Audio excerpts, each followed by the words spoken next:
This video contains materials that aren't suitable for children or pregnant women. If you are a child or pregnant, you will explode. Alright. Well, we should be live on TikTok and we should be live on Twitch. This is going to be my first time reacting to YouTube videos and maybe making a YouTube video out of it. I hope I do because I'm a lazy chud and I don't do it sometimes. Ducky, can you talk? With your old pal Ducky. Go fuck yourself. Alright. Here, I'm going to make sure that we are live on TikTok. I'm going to unpause the video right now. These are some of the most disturbing crimes that happen in the Super Smash Bros. Community, and as the video goes on, I'm gonna turn each case will get subtitles on. significantly worse. It's the 2nd of Las June Vegas love 2020. traders. Kenton Hardy King, a 29 Said what? The Las Vegas love traders. I Me just too, heard bro. what was the... Me too, bro. Me too. 10-year-old player loved to compete regularly at Smash Bros. Tournaments under the name K-Money. You know what he kind of looks like? 10-year-old player What? He looks like the older version of that one chess, like, player's thing. You know, like the dude with the red background, the chess player. Oh, that guy. Yeah! He looks like Who? he looks like Rudy Fritz. Do you know Who the Rudy Fritz fuck is that? Oh, let me send a picture. Yo, peep Rudy Fritz, man. Yeah, let me see Rudy Fritz. Who the fuck is Rudy Fritz? It's Rudy Fritz. He's horrified. Do you see it? Hold on. It actually looks exactly Who like is him. that? It's Rudy Fritz. It looks exactly like him. Hold on. I'm gonna pull this picture up on the other screen. Up. Do you see? Who is this? That's Rudy Fritz. That looks like a younger version of him. But who the fuck is this? That's Rudy Fritz. What does he do? What significance does he have in life? Who is this? He's scary. That's his significance. I feel like this is just like a random white realtor, or like just this is just a guy. I can see this guy having like a cat and a wife and maybe 2 kids. They're both So dudes. Trey? I guess. So that's Trey. I guess. I don't know. I could definitely see that dude having like 2 sons, a wife, and maybe a cat, and an old ass dog, and an old ass fat dog. All right, hold on. Pull back up That's the stream. dude, man. It's dude, man. All right, I'm unpausing now. Where'd the audio loved go? to compete regularly at Smash Bros. Tournaments under the name K-Money. But what no one knew at the time was that Kenton had dark, secret fantasies about dominating a much younger female, and he would soon have... I swear to God, I thought I was just gonna stop at dominating. I was gonna say, dude thinks of sex. I really hope this guy to plays enter. Mario This because plan then was a it'll full make screen. sense. Why? Because Mario players suck. Oh.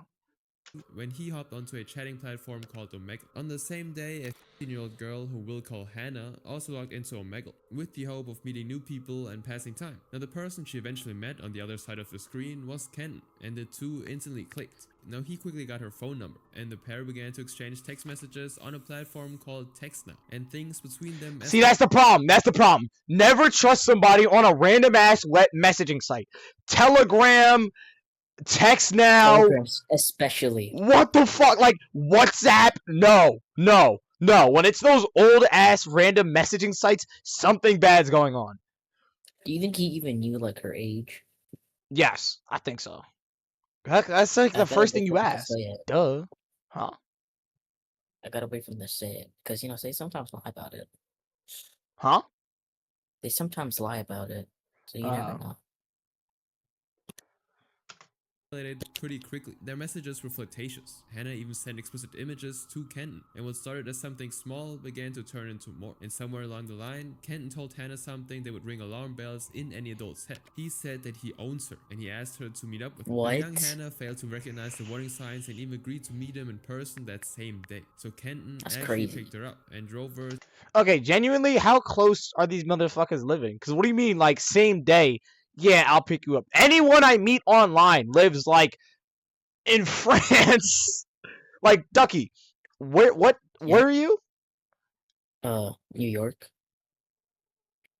You're in New York? I'm like, yeah. Oh, never mind, that's pretty close. Prove me wrong instantly. Just make me look stupid, I guess. To his house. Actually, I live in This would Japan. turn out to be the worst mistake. During their brief meeting, Kenton took advantage of Hannah and filmed explicit photos and videos of her. And then when he was done, he simply took her back to her parents' house and called it a day. However, the nightmare continued the next morning when Kenton began to threaten Hannah with the photos and videos he'd taken during the encounter at his house. Kenton ordered Hannah to earn money for him by selling herself, or else he would send her pictures to her friends and family. He also created a Tinder account and threatened to sell. Okay, I don't get that kind of blackmail because it's like, I'll send your dick pics to your friends and family. Well, you know the crazy thing about Okay. that What? is that this adult is threatening to send these pictures of her. We are He's an connected to adult. TikTok chat. I'm just I didn't mean to be that excited about that. My bad. Continue. I didn't hear you.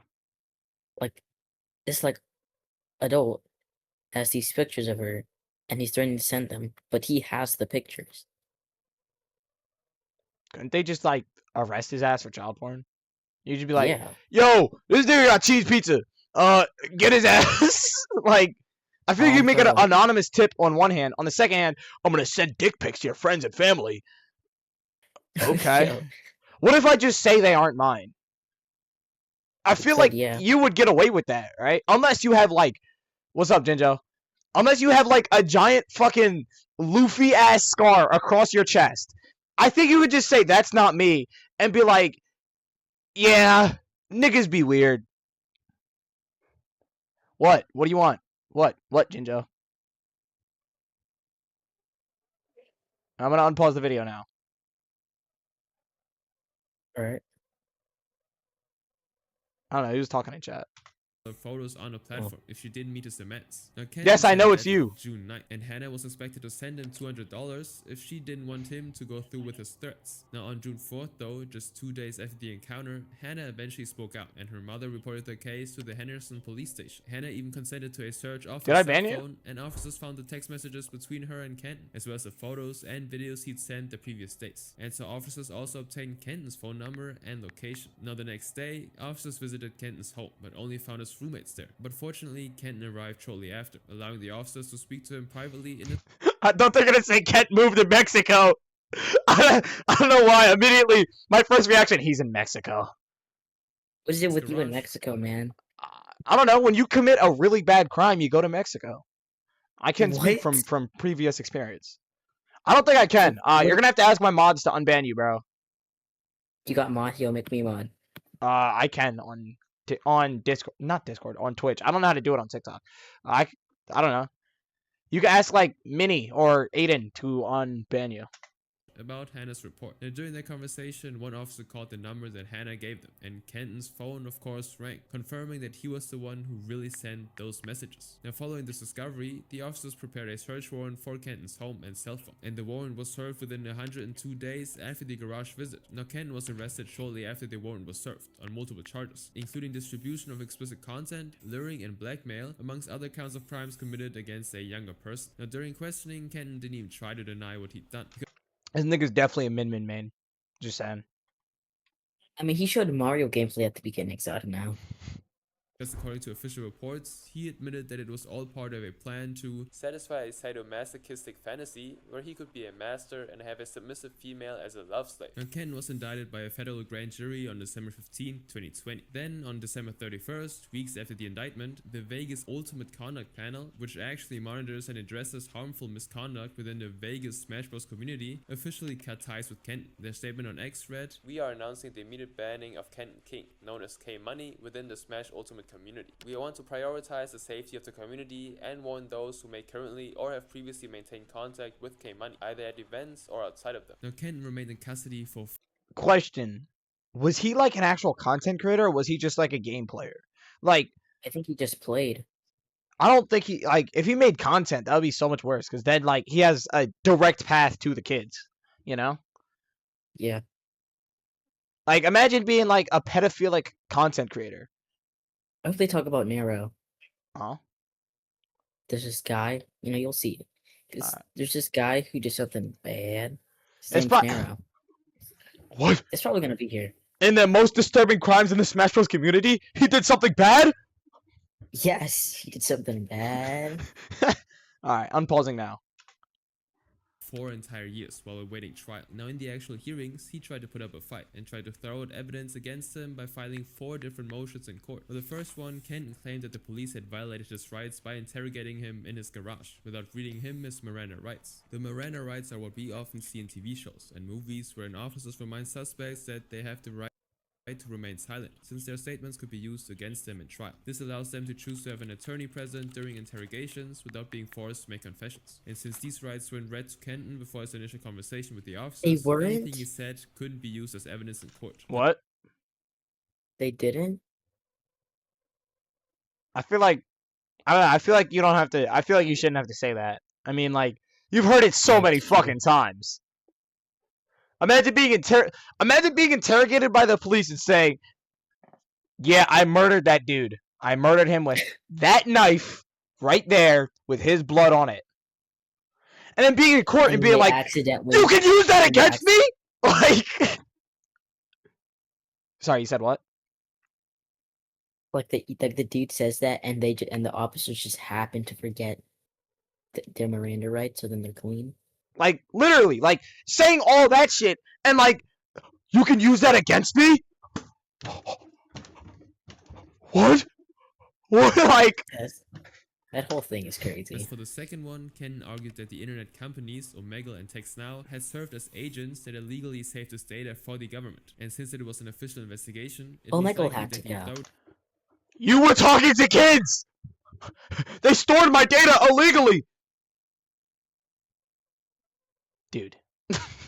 Like, these contacted the social media companies for their cooperation on Hannah's case. But Kenton didn't see it that way. He believed that these platforms were meant to protect his data no matter what. Yet the court was able to gain access and use his private messages against him. And this, he argued, went in direct violation of the 4th Amendment, which is supposed to protect citizens from unreasonable searches and seizures by the government. Now Kenton's this one was pretty fucking reasonable, don't you think? Yep. third motion in court was to suppress the evidence retrieved from his cell phone. He claimed that the warrant to search his phone was too broad and vague to be admissible in court. It was kind of a desperate attempt, but not as desperate as his last motion, which was for a bill of particulars, where Kenton sought clarification on the attempted trafficking charges against him. Bro really just doesn't want to take the blame. Literally. This nigga couldn't even look at the camera. The court rejected nearly all of his He's arguments. trying Argued that everything. Kenton voluntarily spoke to officers and stayed calm throughout, that the internet companies would have kept his data for months anyway based on their normal policies, and the charges already explained what he actually did wrong. Only one of the motions was taken into consideration, and this was the one regarding his cell phone evidence. The judge actually considered his plea and set it aside from the list of evidence. However, even that exemption failed to help Kenton's defense. On June 25th, 2024, after a 5-day trial, a federal jury found him guilty on all What the counts. fuck? Hold on. This shit happened in 2020. Yo, this shit. Yo, this is what you get, bro. This is exactly what you get. He was sitting in custody for 4 years. Oh my god. This is what you get, nigga. This is what you get. Stop talking to kids. And by November 2024, he was sentenced to 16 years in prison, with 10 And years then of probation. yo, this shit was basically like 20 years of prison. That shit was like 20 years of prison.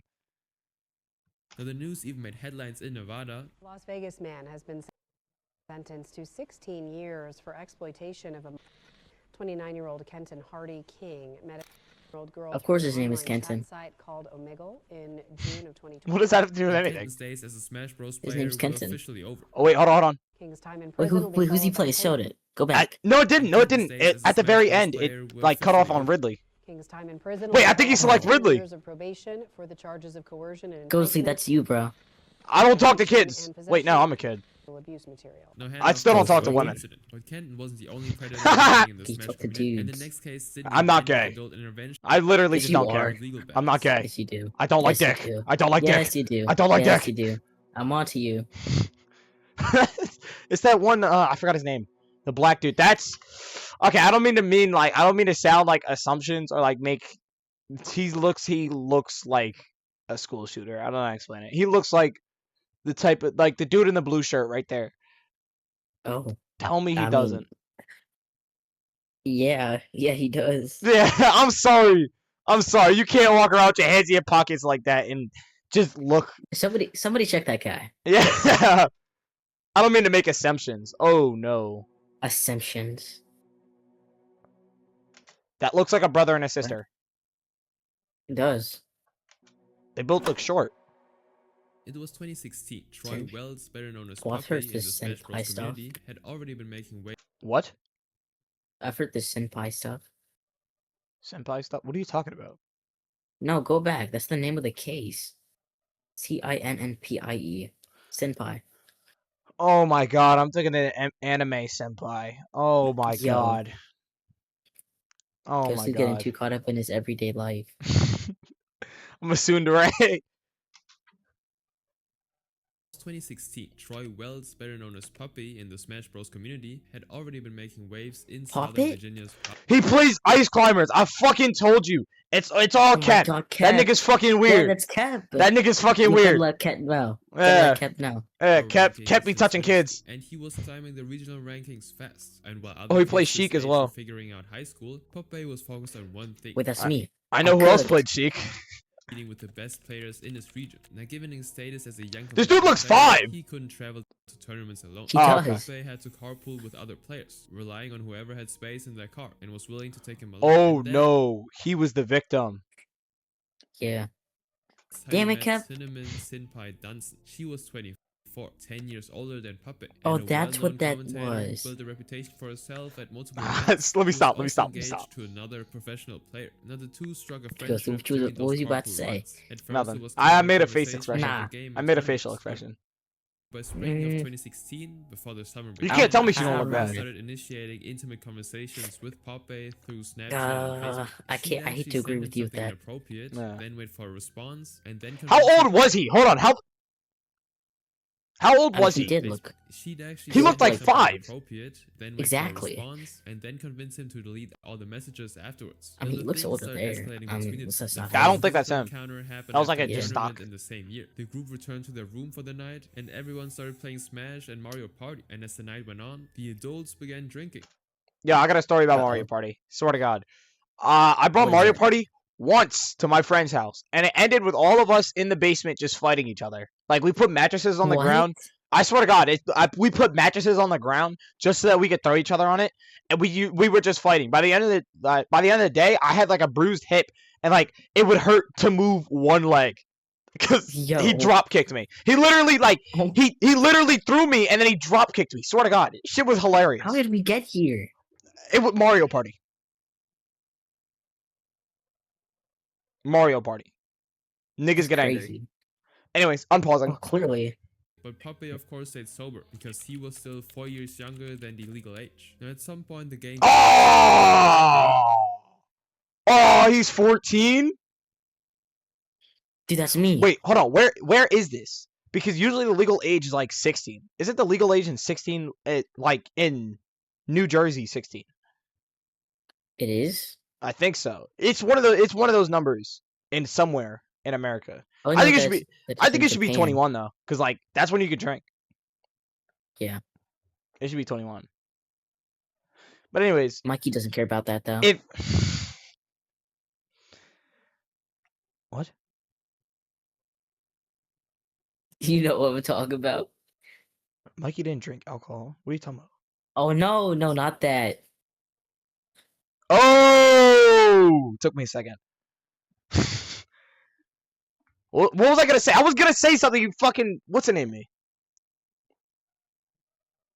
I'll remember it later. Being the hyper person he was, jumped up and ran towards the hallway near the bathroom, laughing. And that's when Senpai, who'd been drinking, ran after him. Then she tackled him to the ground and began to kiss him while lying on top of him. Now it lasted only about 30 seconds. Then they both got up and went back to playing games like nothing happened. But for Poppy, the moment changed everything. He developed what he thought were real feelings for Senpai, and the encounters Oh my continued throughout the God. summer. They slept in the same bed most nights, and Senpai would kiss and cuddle him. Their relationship also progressed to oral intimacy, but never went further Yo. than that. All the while, Senpai kept telling him that they would officially begin dating once he was grown, and she made him promise never to tell anyone. And whenever he questioned the nature of their affair, she'd manipulate him into silence, telling him that their relationship had to stay secret. And Poppy actually stayed silent. But by the time summer ended, so did their relationship. Senpai actually got a new boyfriend, but Poppy still remained in the picture because he had to see her at tournaments. And worse, he was often forced to play doubles with both Senpai and her new boyfriend. Now Poppy would actually show bad manners on every set by performing poorly on purpose, using offensive language and quitting angrily mid-game. And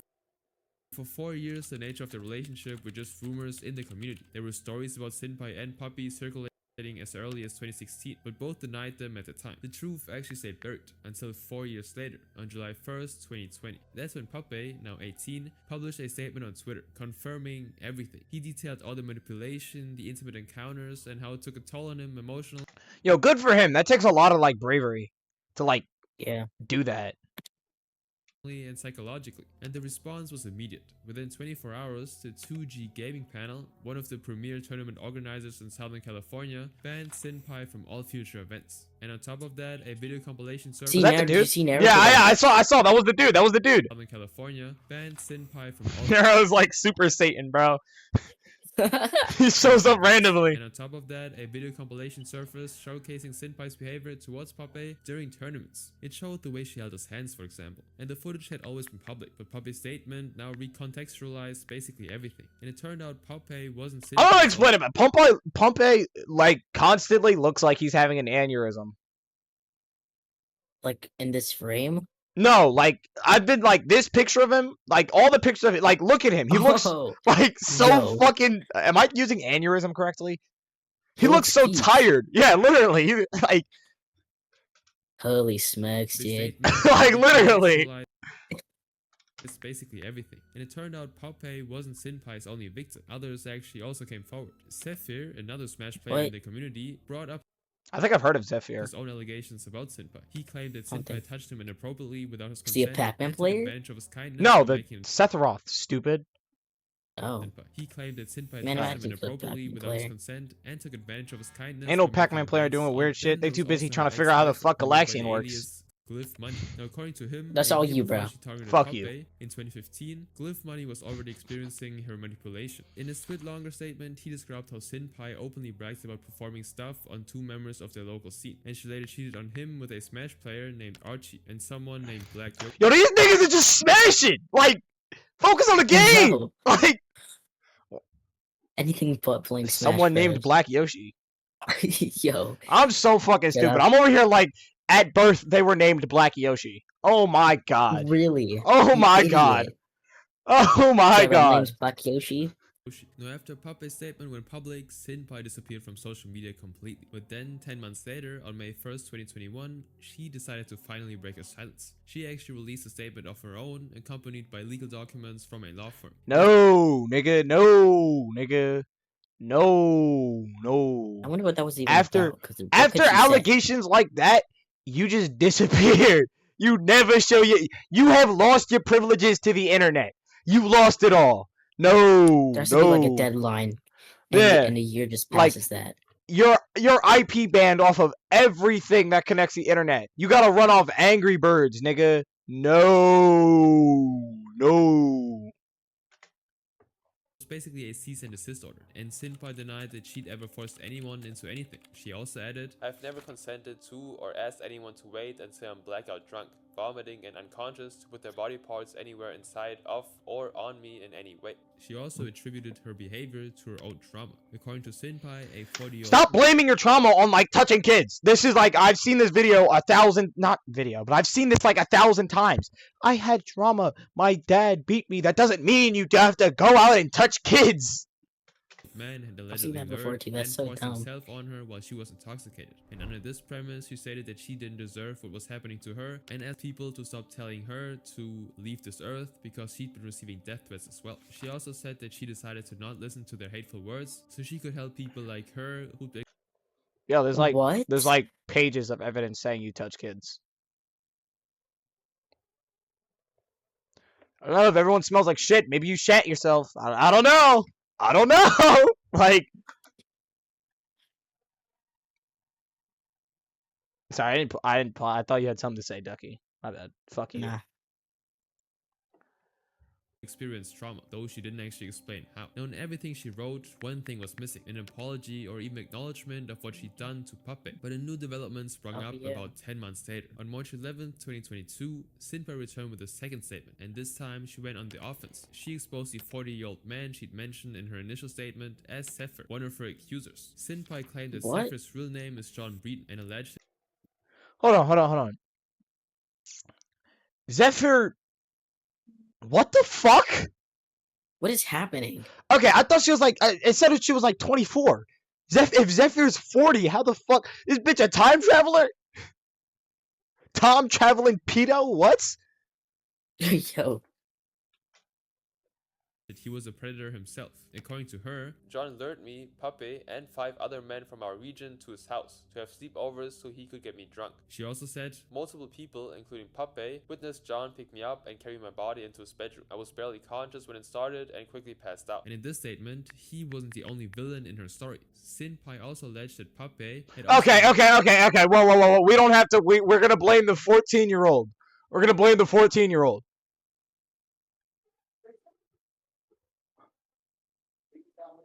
Are we dead ass? To her online in 2015. My only connection to Puppy was that he would constantly publicly bully and harass me in our Smash Bros Facebook group page by making fun of my appearance and playstyle. Now, Sinpai claimed that the insults hurt her emotionally and that she was only 23 at the time. She stated that she only befriended him because I had heard rumors of his own previous traumas, something I'd also experienced, so I felt I could relate and help. But according to Sinpai, the attempt to help him backfired. Puppy got physical with her, especially in public, and Sinpai cited one of the clips that had been circulating during the incident, saying that this was an instance of Puppy hitting her in public. In the case of the clip many people have called evidence of him trying to kiss me in a tournament video, the clip is actually him slapping me in the face. Now, on the next day, March 12th, Puppy backfired with a tweet long, and in his counter statement he said, I did spend a lot of time at his house through the summer in 2016 and for a year or two after, and I never saw any instance of Zephyr being inappropriate with any of his guests, including Cinnamon. He also noted that Sinpai's claim of illicit texting in 2015 was particularly confusing because the two weren't even friends that year, and the events he described took place before she'd initiated any contact with him. Cinnamon and I did not get along for the first few months of knowing each other, and those screenshots, while rude and disrespectful, were way before any of the events I talked about occurred. And to this day, Sinpai has not commented any further. She remains banned from any Smash Bros events, and her career as a commentator is of course completely over. Now, Puppy actually continued to compete and attend tournaments until August of 2023, when one tweet he posted changed everything. It happened on the 5th of August. Ahead of Super Smash Con that year, a member of the Smash community posted about the event's safety guidelines. Players had to wear masks, and parental supervision was compulsory for the much younger ones. And these rules were of course made to prevent the wave of misconduct that had occurred in the community back in 2020. And for some reason, Puppy quote-tweeted the guidelines with a joke saying, well, since SmashCon didn't explicitly say that I can't intimately bother people, I know what I'll be doing. Now, this was very random, and he also of course deleted it shortly after, but people still caught it, especially a user named Memphis. Memphis quickly quote-tweeted the deleted post with a caption saying, bro's not even joking, and he decided to attach 3 screenshots of private messages allegedly sent by Puppy to a younger member of the community. Well, he wasn't actually No way. The first was a Snapchat message captured by photographing the screen with a second phone, and it read, I'm so obsessed, help. And the second was a text message. Puppy had been talking about playing Smash, then added a very inappropriate and suggestive sentence about what he would do to the person. I will beep you down. And the third screenshot was another Snapchat message where Puppy wrote, your backside is so nice. Now, Memphis didn't actually disclose the victim's name, but we'll call her Jasmine. Now, after the screenshots went public, Jasmine came. Yo, what's this saying? You either die a hero or live long enough to see yourself become the villain. Holy shit. Bro's taking after his elders. Oh my, shut the fuck up! On the same day. In a Google Doc she shared on Twitter, she confirmed that the messages were hers. And after noticing how strange Puppy's text messages were, she quietly saved screenshots for months just in case. He began making comments about my appearance, and I never really thought anything weird about it. I showed a few of my close trusted friends, and that's when I began to notice it was a little weird. Jasmine revealed that she was planning to release a statement at her own pace, but Memphis had taken the choice from her. She never actually gave him permission to post anything, but when she tried to contact him about it, he actually blocked her. Jasmine also said that since the screenshots went public, Puppy had reached out to her privately and apologized multiple times, but he himself never actually released any public statements afterwards. He simply deactivated his Twitter account and went silent. Now, that's how you know. That's how you know people are like guilty though, when they like hide. Yeah. Like if you deactivate your Twitter account, like Now you just look like why where you going? Where you going? Why are you hiding? KD Files. Where you hiding? Clay Thompson. Who the fuck is Klay Thompson? I've heard that name. I've He's a heard that name. basketball player. What did he do? Something. I mean, it wasn't anything particularly bad or illegal. Oh. I was gonna say, if it's not bad or illegal, I don't fucking care. Klay Thompson Uh. gets ice cream from Rita's. What? What? What? Like, I don't know. You said it's not anything bad or illegal. So I'm thinking like the best thing you could do is get ice cream from Rita's because everybody loves Rita's. Who doesn't like That's Rita's? the best thing. It's not borderline bad. It's nowhere near bad. It's nowhere near illegal. Rita's is awesome. All right, I'm continuing now. which is the governing body of the Southern Virginia's competitive Smash scene, placed him under immediate suspension pending review. And then on August 9th, 2023, they made it permanent by banning him from the scene. Now the ban No didn't way. actually stop there. He actually did This it. was escalated to the Community Safety Report Panel, or CSRP, which is kind of a group that maintains a centralized list of credible misconduct allegations across the Smash community. And they assigned him the highest ban status 8, which meant that he was recommended for a global ban from all competitive games. Now Poppy's initial statement in coming forward in July of 2020 actually opened the floodgates of what was known as the #MeToo movement within the Smash community, a movement where other victims began to speak their truth about similar accidents. However, this widespread invitation created an opportunity for someone else to seek not justice but revenge, and this led to the unraveling of one of Smash Bros' most disturbing cases since inception. Like, you guys are saying I did this on That's Nero. Like, Is Nero? Was learning. Yes, it's Nero and Captain Zack. Now the Smash Bros community was still recovering from the wave of illicit allegations that had rocked the first half of 2020. Both players, commentators, and also content creators were being called out left and right. And on July 1st, 2020, an 18-year-old player named Zachary Loth, who went by Captain Zack, decided to come forward with his own statement. Now Captain Zack was known for one thing: his use of Bayonetta, a character most players struggle to control. And by 15, he was already one of the best Bayonetta players in the scene. Okay, alright. If he's playing Smash 4 Bayonetta, fuck you. I could tell you're a pedophile from the beginning. I could tell you were a freak from the beginning. Fuck you. Oh yeah, Captain Zack was like a major problem with this as well. Yeah. Fuck you. Continue. The story was another player. This was 23-year-old Nairobi Quesada, simply known as Nairo. That's his name? He was one of the greatest Smash players of all time. He'd already won multiple championships across different games and was the first player to ever be. Oh my god.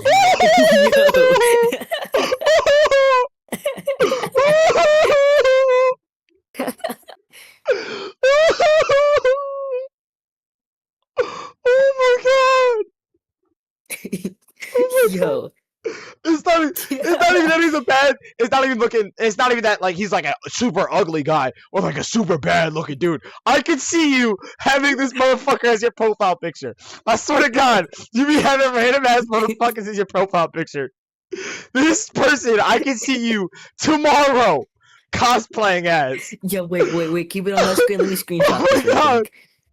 Oh my god. Wait. Thank you. Oh my god, yo. Yo, check your messages. No, fuck you. I know you did it. I know you did it. Fuck you, bro. In a Smash 4 tournament. Now, if you actually follow competitive Smash, you'd know Nairo. He had a massive following on Twitch and YouTube, and because of his standing in the scene, Nairo was able to maintain a content creator. friendships with nearly every top He looks like Nick Captain A30. Zack happened to be one of those people who got into his circle. However, their friendship was not the usual kind. Captain Zack and Nairo flirted openly on their social media accounts. Now, this also wait, hold on. I didn't hear any conflicting ages. What's up? What's up, John? Because he hasn't said any age yet. Okay, no, he said 18. Who? For one of them. I don't, it was the Bayonetta player. He said 18.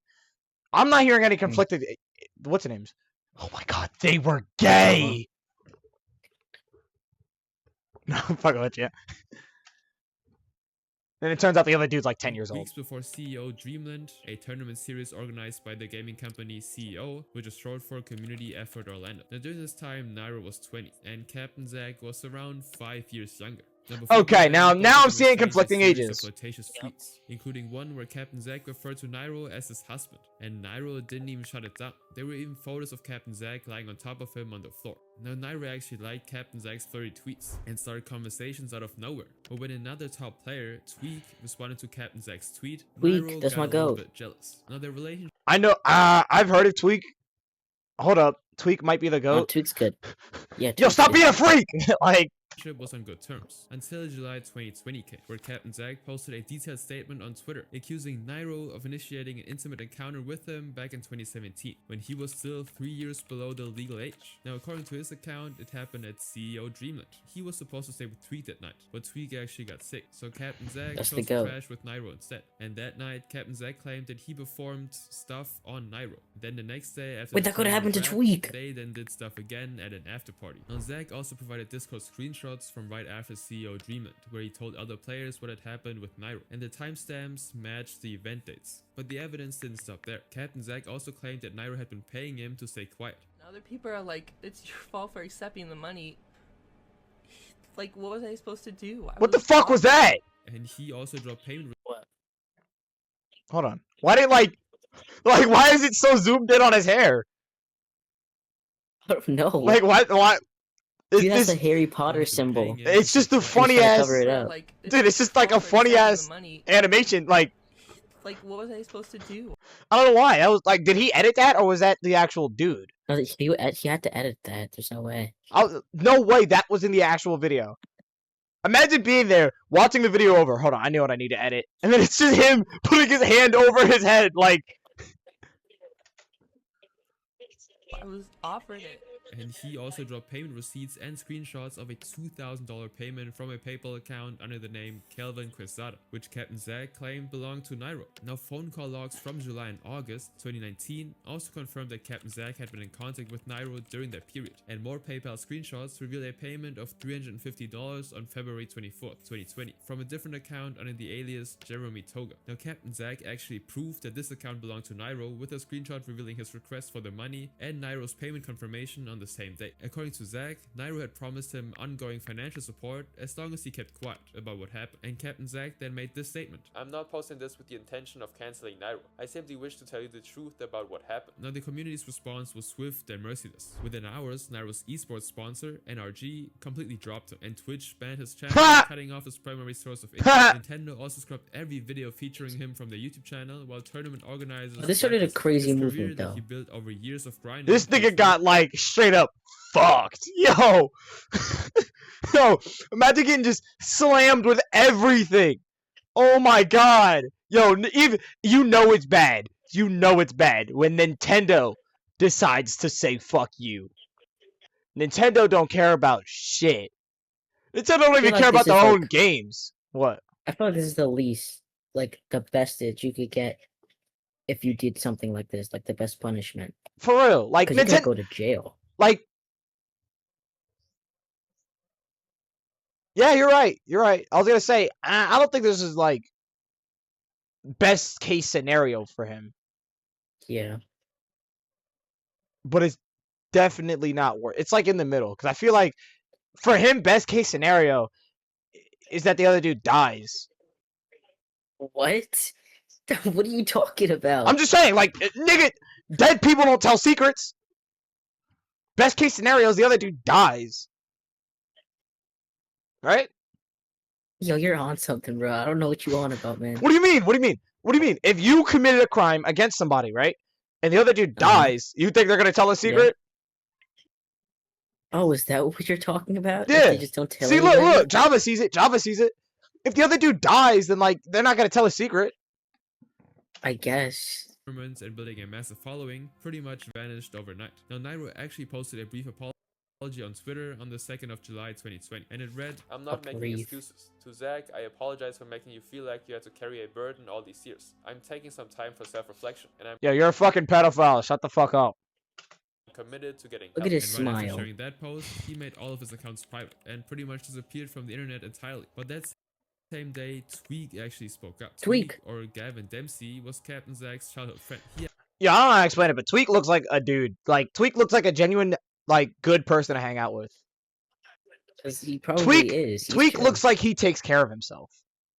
Actually published his own statement on Twitlonger, and in it he revealed that he knew what had happened between Captain Zack and Nairo. He even said that he'd warned Captain Zack not to pursue anything intimate with Nairo that particular night, but Captain Zack didn't actually listen. Now more importantly, That's Tweak why he's revealed the goat. something He told else. him not He to. claimed that Nairo had also begged him not to tell anyone, and for 3 months that was the end of the story. Nairo stayed gone, and Yo, Nairo Captain looks Zack scary, continued bruh. competing, and the community simply moved on until October of 2020, when everything actually flipped. Another player named Taman came forward with a Twitlonger himself. He was a close friend of Zack's, and what he revealed changed pretty much everything. According to Taman, Captain Zack had actually lied. Not about everything, but about who initiated the encounter. Taman claimed that Captain Zack had admitted to him in private that he was the one who made the first move on Nairo that night at CEO Dreamland. Nairo had been drinking when Captain Zack did stuff on him first, and Nairo was simply too intoxicated to stop what had happened. And the next day when Nairo actually sobered up, he realized what happened. He understood that he, as an adult professional player, had done something with someone way younger, and he instantly knew he had to make sure that no one else finds out about this. Now Taman actually provided screenshots of messages where Captain Zack told friends he'd initiated the encounter, and according to him, the messages showed Captain Zack planning to use what had happened to gain financial advantage over Nairo. And this act of simply blackmailing someone wasn't actually out of character for Captain Zack. He'd previously blackmailed a star player named Ali with their past relationship in early 2019, one in which Ali was 28 Oh, yeah, Ali years was old bad too. and Captain Zack 12 years younger. Now Captain Zack actually my. used this to instruct Ali to deliberately lose games at events like Prime Saga and MomoCon as punishment for their relationship ending. Now the match fixing scandal, which was revealed through a deactivated Twitter account, eventually led to Ali's retirement from competitive Smash and Captain Zack being dropped from his organization. Now this past record, along with Taman's admissions, cast doubt on Captain Zack's account. Taman also revealed that Captain Zack was never scared of being caught because as a smaller person, he believed he was legally untouchable, and that only solidified when Nairo returned the same month with a different account. He claimed that he actually told his friend to write a vague apology, and that was what he posted in the heat of the controversy. But after months of therapy, he finally understood what had happened with Captain Zack, and Nairo started off by stating that Captain Zack's allegations were actually false. The truth is, I was never in a relationship with Zack,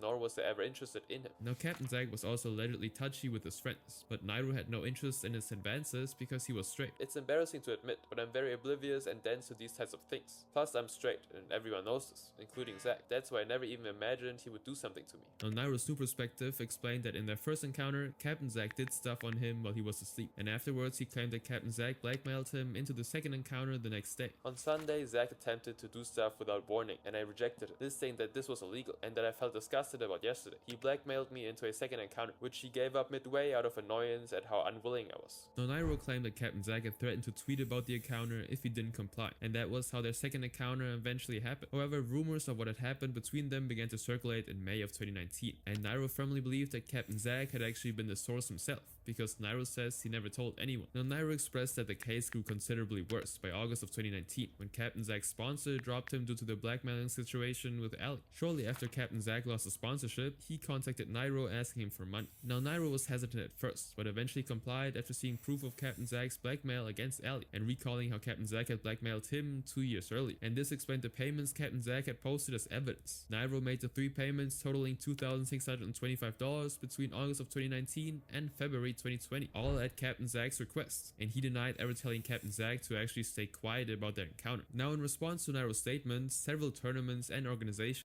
actually unbanned him, and supporters organized campaigns for his return, and regardless of whose account was actually accurate, Nairo's reputation was largely restored, even though, depending on whose version you believe, one of them committed a serious crime. Now by November 2020, on Nairo's birthday, his supporters actually organized a surprise gathering where community members told him stories of how his streams had positively impacted their lives. I got immediately bombarded by tons of my old community members, like so many naifus just showed up and all wished me a happy birthday. And then in February of 2021, Nairo announced that he'd finally reached a legal agreement with Captain Zack.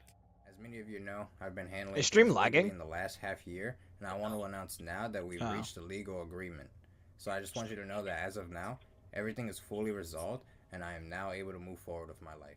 And even though Nairo remained permanently banned on Twitch despite submitting an appeal, he still expressed hope about potentially streaming again and moving forward with this. Now the legal agreement was a settlement, so not a court verdict, so no criminal charges were ever filed. Now this next case is different. There was no legal settlement, just a case of a lady's statement and somebody's selective amnesia. It was an unfortunate incident of poor judgment, harmful gossip, stereotyping, and my own weakness to not jump to your defense. If you followed Smash Bros commentary in the early 2010s, you'd know the Ron Maingrip, or as he's called in the community, D1. He was one of the most recognizable voices in competitive Smash. D1 was smooth on the mic, and respected enough that Nintendo handpicked him to commentate Super Smash Bros events. By 2016, his reputation was fully cemented. D1 actually transitioned It's into a starting to lag strategic now, but- partnership role at Twitch, Oh. helping grow the Smash scene from the inside. He traveled to Hold on. events, but Just give it. I'm gonna pause it just to give it a second to like catch up. I think that's how that works. at Smash the Record 2016, a major charity tournament with players from across the country. Why are we talking about Java in Never Bedrock recovered Edition? from, because that's where he met a girl named Caitlin. It's November 11th, 2016. Caitlin, or KT Dominate, chose to celebrate her 18th Pretty birthday bad. at the Smash the Record charity Who? tournament. She arrived Hold on. The at stream. Dominate, chose to celebrate Oh, the her stream's 18th bad. I birthday thought you were talking about. at the Well, I was event gonna in say, she looked Orlando like with a her hotel Karen. group, which consisted of her friend Haley, Kinda a player does. named Clyde, and Jesse MVD Mason. Oh my god, it's lagging really bad. All of whom kept a close Oh. eye on her throughout the night. At the after party held in the hotel ballroom, pretty much everyone danced and drank, including Caitlin. Now, according to the statement Caitlin would later release, D1 approached her on the dance floor. They danced, and after a while, D1 held out his hand, asking her to go with him, to which Caitlin agreed. Now, he took her to a hotel room, and once inside, Somehow- Caitlin realized Yo, that my- nothing my happened. chat No then turned ID, into a no chat room. phone, and no room key. She was completely alone with D1, with no way to call her friends and no Talk way to about leave shit. without him. Now, what Caitlin remembered next came in fragments, but the picture was clear. She and D1 were engaging in full intimacy, and the next thing after that, she was violently ill and vomiting. Then she blacked out completely. Now, Caitlin woke up between 5 and 6 in the morning. She was still unclothed and alone in a hotel room she didn't recognize. And gradually, she Oh. gathered what she could find of her clothes from the floor and walked out into the hallway. Now, Caitlin wandered through the hotel for 30 minutes, crying, with no idea what floor she was on or what room was actually hers. Now, she eventually made it to the lobby, and a front desk clerk, a brunette woman who Caitlin would later describe as sweet, noticed her tear-stained cheeks and disorganized clothing. Yo, that is fucking terrifying. Dude, imagine waking up butt ass naked in a Can you hear- hotel room. You don't Can you even hear me? know. Huh? Yeah, I can hear you now. Hello? Okay, good. My mic went off for a little bit. Imagine like waking up in a hotel room butt ass naked, and you don't even know what floor you're on. That's your worries. What floor we're on? Huh? That's your worries. What floor you're on? Well, not only that, but like you're waking up butt ass naked. And you don't know what floor you're on. Maybe just in a random hotel room in general. Exactly. Exactly. You don't know We're talking where about you the are. floors. We're talking about the hotel. Yeah, I'm talking about imagine completely. waking up in a random ass room, butt ass naked. You don't even have enough like consciousness to know what floor you're on.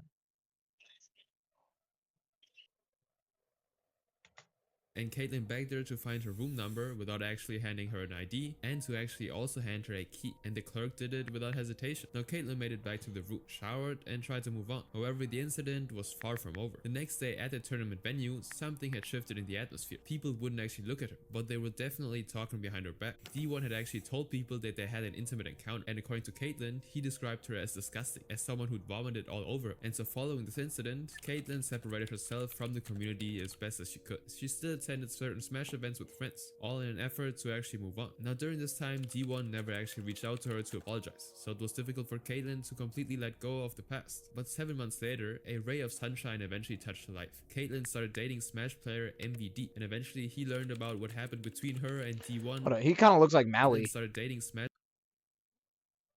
It's like a chunkier Maui. Yeah, yeah, I was gonna say he got a really gummy smile. He looks like Maui though. He looks like And- he looks and like had a tear as good kid. dude though. Like I don't know how to explain it. Like he looks like he I takes guess, care of like, himself. it's 'cause of his Holy hair. chud. No. Like he looks like a good dude. He looks like a friend you would call to move a couch. He looks sweaty. Nah. You see like fat Nah, dudes. he has a sweaty look. Come on. No, fat dudes like this. Yeah. No, hold on. Fat dudes like this be like the most joyful ass niggas. He'd be joyful, but he's sweaty. Okay, he do got all that blubber though. Yeah. No, but like he looks like a good dude. Yeah, I can see it. player MVD, and eventually he learned about what happened between her and D1 at Smash the Record 2016. So MVD intervened, eager to help Caitlyn get closure. At the Evolution Championship Series, or EVO, which is an annual American esports tournament where players from around the world gather to compete, MVD sat D1 and Caitlyn down to clear the air. And what Caitlyn got from the conversation was an apology. She described herself as forced and half-hearted. For her, the words felt like they were meant to close a chapter he wanted done with, and not to acknowledge what she'd been through. Yet she still accepted it and stayed silent. But still, the whole incident and lack of closure ate at her for years. Then July 2020 arrived, and the wave of misconduct allegations I already mentioned was sweeping the community. And on the 2nd of July, Caitlyn decided to post her own handwritten allegations against D1. I've never been brave, and I've never spoken out, but I'm hurting. I've been hurting for years, and here's my courage of coming out. You bragged, you told everyone about our intimate session, and that I was disgusting and vomited all over you, and I was someone who got passed around the community. I hate young me for silencing myself. I should have been brave. I should have been angry. I deserve closure. You should have stayed silent, not me. It never should have been me. Now this post went live, and within hours, D1 released his own statement. However, it was a response Caitlyn never saw coming. D1 claimed that he couldn't actually remember what Caitlyn was talking about in the first place. There are numerous accounts about what transpired at that event, and sadly that night I had zero recollection the next morning. He said he woke up the next morning with a splitting headache and had to call the hotel cleaners to fix the messy bathroom, but that was pretty much as far as his memory served him. I remember waking up the next morning. A smasher who will not be named came into my room, and he asked what happened. I replied, I have no idea. D1 claimed he didn't even know they'd been intimate until MVD told him, and he denied spreading rumors and bragging to anyone. When I heard what So happened, MVD it might pained me not be a greatly good to hear, dude. and I honestly was scared beyond belief to even Nah, speak to her. MVD. All MVD did was say, "Yo, apologize to her." I mean, Right? I Right? didn't remember the story. I mean, he's never talking about, bragged like, about her at all to MVD anyone. on This the was a night that it happened. No, he's talking about a different Smash player. Right? Oh, rumors and bragging to anyone. I When mean, heard he what mentioned happened, it pained me MVD. greatly. I wasn't aware I had until I was told by MVD. Yeah, that was on the night. That was not on the night. Was it? Wait, go back. Just go back to the go back like 10 seconds. Until MVD told him, and he denied spreading rumors and bragging to anyone.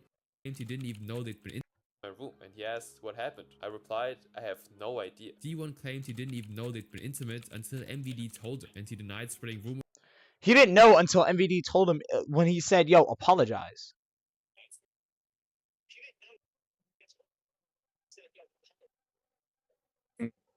And bragging to anyone. When I heard what happened, it pained me greatly to hear, and I honestly was scared beyond belief to even speak to her since I didn't remember the story. I never bragged about her at all to anyone. This was a situation where I couldn't consent and woke up to a nightmare scenario. But following the statement, MVD posted some screenshots on his Twitter. These screenshots were from a private DM sent just 2 weeks after Smash the Record, and they revealed that D1 had known far more than he let on. MVD asked D1, have you talked to Caitlyn? Because I think she's the one you need to be apologizing to be honest. Granted, alcohol was part of the equation. You should know better. But D1 simply responded with, I'm good fam, I wouldn't press the situation any further. Now in the second screenshot, D1 Yo, from the way MVD talks, you could tell he's like, that's just a Just like guy. Tweak. Yeah, he's like Tweak. That's just a guy. That's just a guy. Like, it's all good, MVD fam. doing Tweak That's things. just a dude. That's just a dude. Like, I could see myself playing Super Smash Bros. Ultimate with him. Like, that's Yeah, just a Tweak dude. would destroy you though. Fuck you. I'd beat Tweak easily. reach out to Yeah, MVD, hoping bro. that they were on the same page after the incident. We should talk soon. I solo heard you Tweak. still have issues with me when I thought we were good. To which MVD responded with, trying to focus on CEO and nothing more at the moment. To which D1 concluded, my man, I appreciate it. I'll give you space. See, look. The way he talks. My man. See, that's just a guy. These screenshots made one thing clear. That's D1 had D1 known who about said the my incident man. all along, but this little detail wasn't the only thing D1 wrote in his statement. D1 What? also I claimed thought it was that he backwards. and MVD No, you idiot. Uh-oh. Yo. Oh my god. Holy shit. Is he just acting like a guy? Yeah, he's acting like a human. Oh my god, that is him. Hold up. Me stupid. situation. We should talk soon. Apparently I heard I don't know, he's not acting guilty. heard you still have issues with me when I thought we were good. To which MVD responded with, Trying to focus on CEO and nothing more. He's not acting to which guilty then. D1 concluded, My man, I appreciate it. I'll give you space. now these screenshots made one thing clear. D1 had known about the incident all along, but this little detail wasn't the only thing D1 wrote in his statement. D1 also claimed that he, MVD, and Esam, a Smash player who was also involved in Esam. I swear to God, I fought Esam. I swear to God, I fought Esam. I swear to God, it was he was No. playing a me. I swear to God, I fought He Esam does on play the Elite Smash. Miis. He does play the Miis. I think it was a brawler. I want to say it was a brawler. He does play me brawler. Okay, I swear to God, I fought Esam. Did he it beat was on you up? yes. Okay, yeah, he probably. This was my King DDD era though. Like, was it 3-stock, not even Neither close? he nor No, I'm pretty sure he 2-stocked me. Oh. I think it was. Was he a 2-stock or 1-stock? I don't remember. There's no way it was 1-stock. I was gonna say yeah.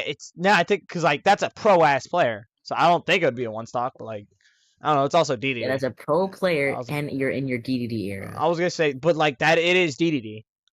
DDD just be I killing, guess. and he is a I lightweight. guess. Oh, lightweight? You talking about brawler? Yeah, brother's a lightweight. Yeah, I thought you talking about like DDD. No, Yeah, DDD's lightweight. Yeah, DDD's lightweight. Yeah, Man. I thought you were just being stupid, man. Yeah, DDD's lightweight. No, fucking brawler. Caitlyn were sober that night, and that neither could clearly remember what happened. His argument was that if he couldn't consent either, there couldn't be a guilty party. I spoke to MVD and Esam prior to the initial talk and apology. When I spoke to them, we came to the conclusion that we, Katie Dominate, and myself were not sober and couldn't remember the situation. This made things extremely nebulous, as I wasn't able to consent as well. But Esam quickly pushed back on that, saying, Let me be clear, I did not say what he did wasn't bad because he was drunk. I literally did not forgive him and warned others about him until he apologized to KT privately, which was years after. That is disgusting that he would say that about me and MVD. Now the opinions weren't lining up for D1, and things got only worse when a former player named Dacia. Yo, came forward with D1 an account. looks He left like, the competitive scene after a series Military of God. uncomfortable experiences with figures in the community, and D1 I mean, was at I can see the top of her haircut. list. She described him as overly touchy and flirtatious, and said that once you stop responding to his advances, Who he is actually this turned guy? against him. And so following these allegations, Yeah. Have you never seen videos like this? I've seen stock videos. It's just this guy just looks so random. It's the guy. It's John Angry. John Why Rage. is he so mad? panel banned D1 from all future events. Like, For a full dude year, mad. D1 said nothing publicly, but then on July 15th, John 2021, Angry. he released a lengthy statement on Medium, complete with screenshots and chat logs, alongside a 28-minute YouTube video. D1 opened by acknowledging that his behavior had been poor and irresponsible, but maintained that the specific claims against him were actually false. His account of the night itself differed significantly from Caitlyn's. He said that the evening before the party, he'd hosted an open gathering in his hotel room. His door was wide open and players came and left freely, and when the celebrations were beginning to wind down, he headed to the hotel ballroom where he met Caitlyn. There was an initial introduction, and we started dancing soon after. This went on for about an hour to an hour and a half, and That's how you know he's lying. That's how you know he's lying. Oh yeah. Who the Yeah, I fuck like his dances? voice, man. Who the fuck Oh, dances? that's what you were talking about? No. I thought you were talking about his Yo, tone. This guy's like, who the he just fuck sounds dances? guilty. This Who guy, the fuck apparently. dances? Who the fuck like imagine like listen, I don't talk to people. I don't talk to women. I don't talk to anybody. I'm a fucking loser.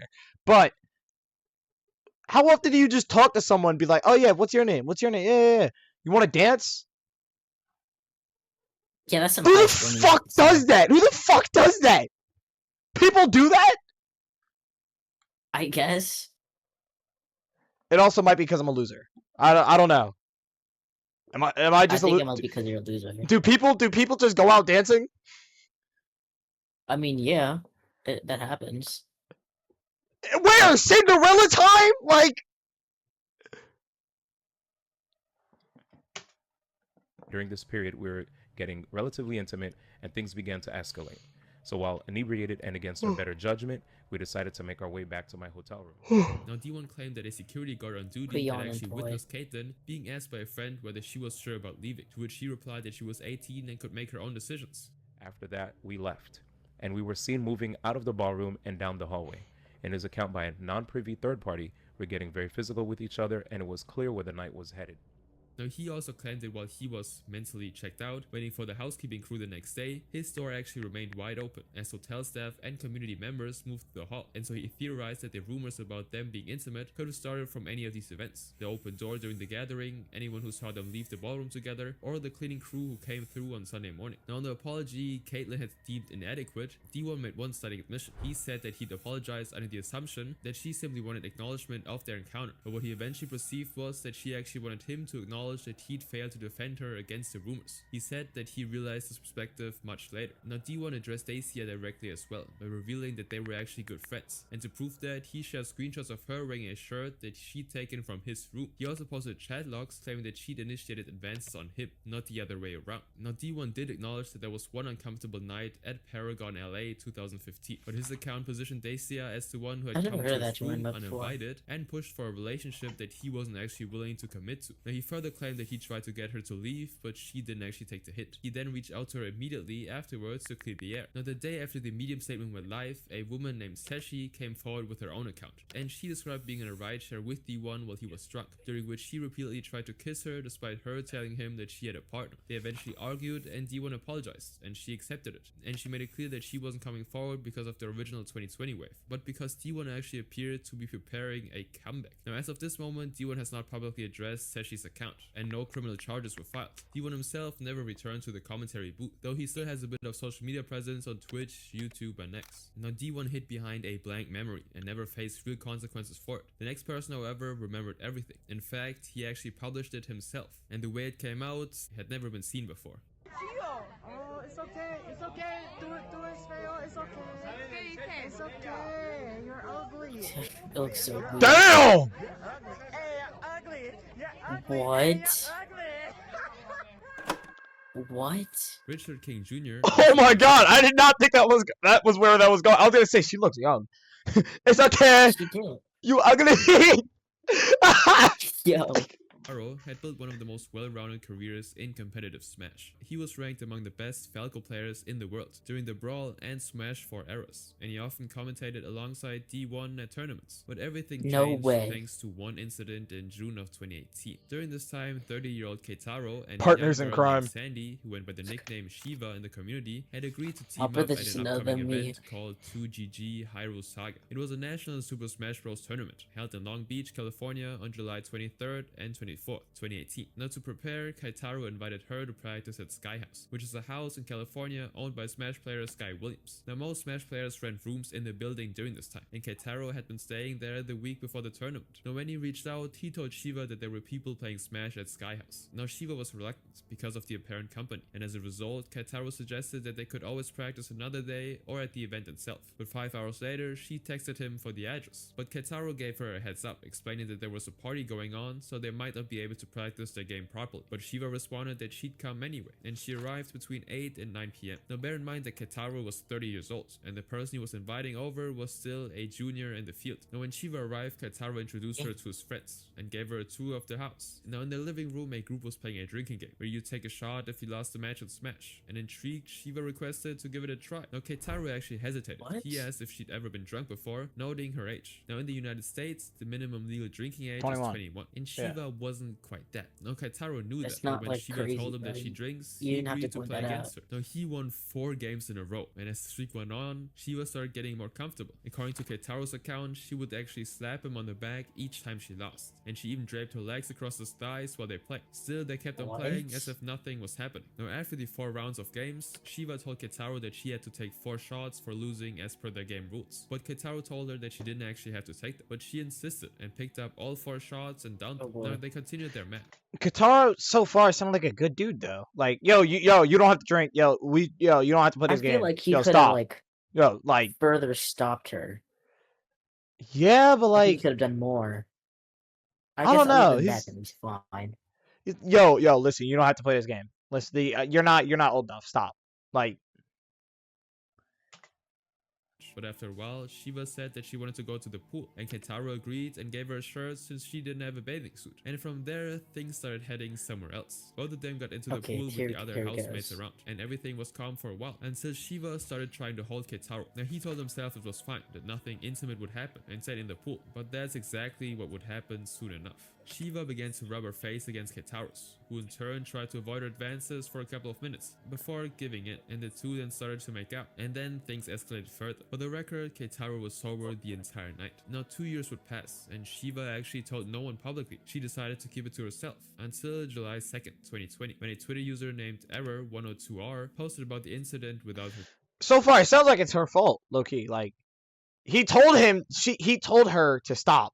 He told her to not drink. You don't have to drink. Hey, you lost 4 times. You don't have to drink. Whoop-de-doo. Like, you got yourself drunk. You there? I think, yeah.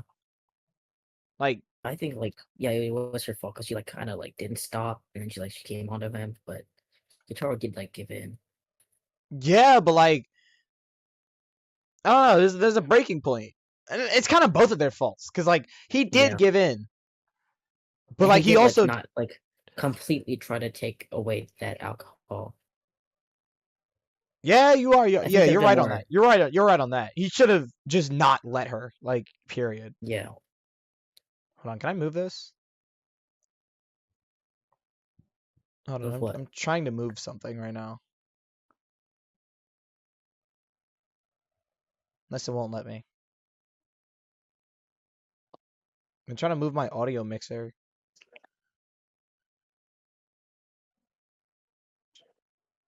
I guess I can't move this. Alright, I'm continuing. consent. Now the revelation was made directly under Captain Zack's tweet at the exact moment when his scandal with Nairo was just breaking. It read, "Since he has you all there, at Keitaro Time had relations with a younger player named Shiva during Hyrule Saga." And not long after, Era added a screenshot of a private DM from Shiva confirming it. She wrote that she'd never planned to say anything, but since she'd already been outed, there was no point in hiding it. And she also added that Keitaro's housemate, Falls, knew about their affair, because Keitaro actually bragged about it to his friends. And hours later, Keitaro posted a tweet long, and he didn't actually deny it. So I'm going to... Okay, was he bragging about it? Or was he like, yeah, this happened? There's a difference that not many people know.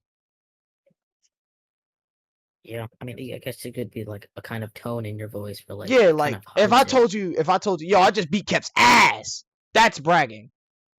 But if I was like, yo, me and Kep fought and I won, that's me kind of just telling you what happened. Yeah, I get it.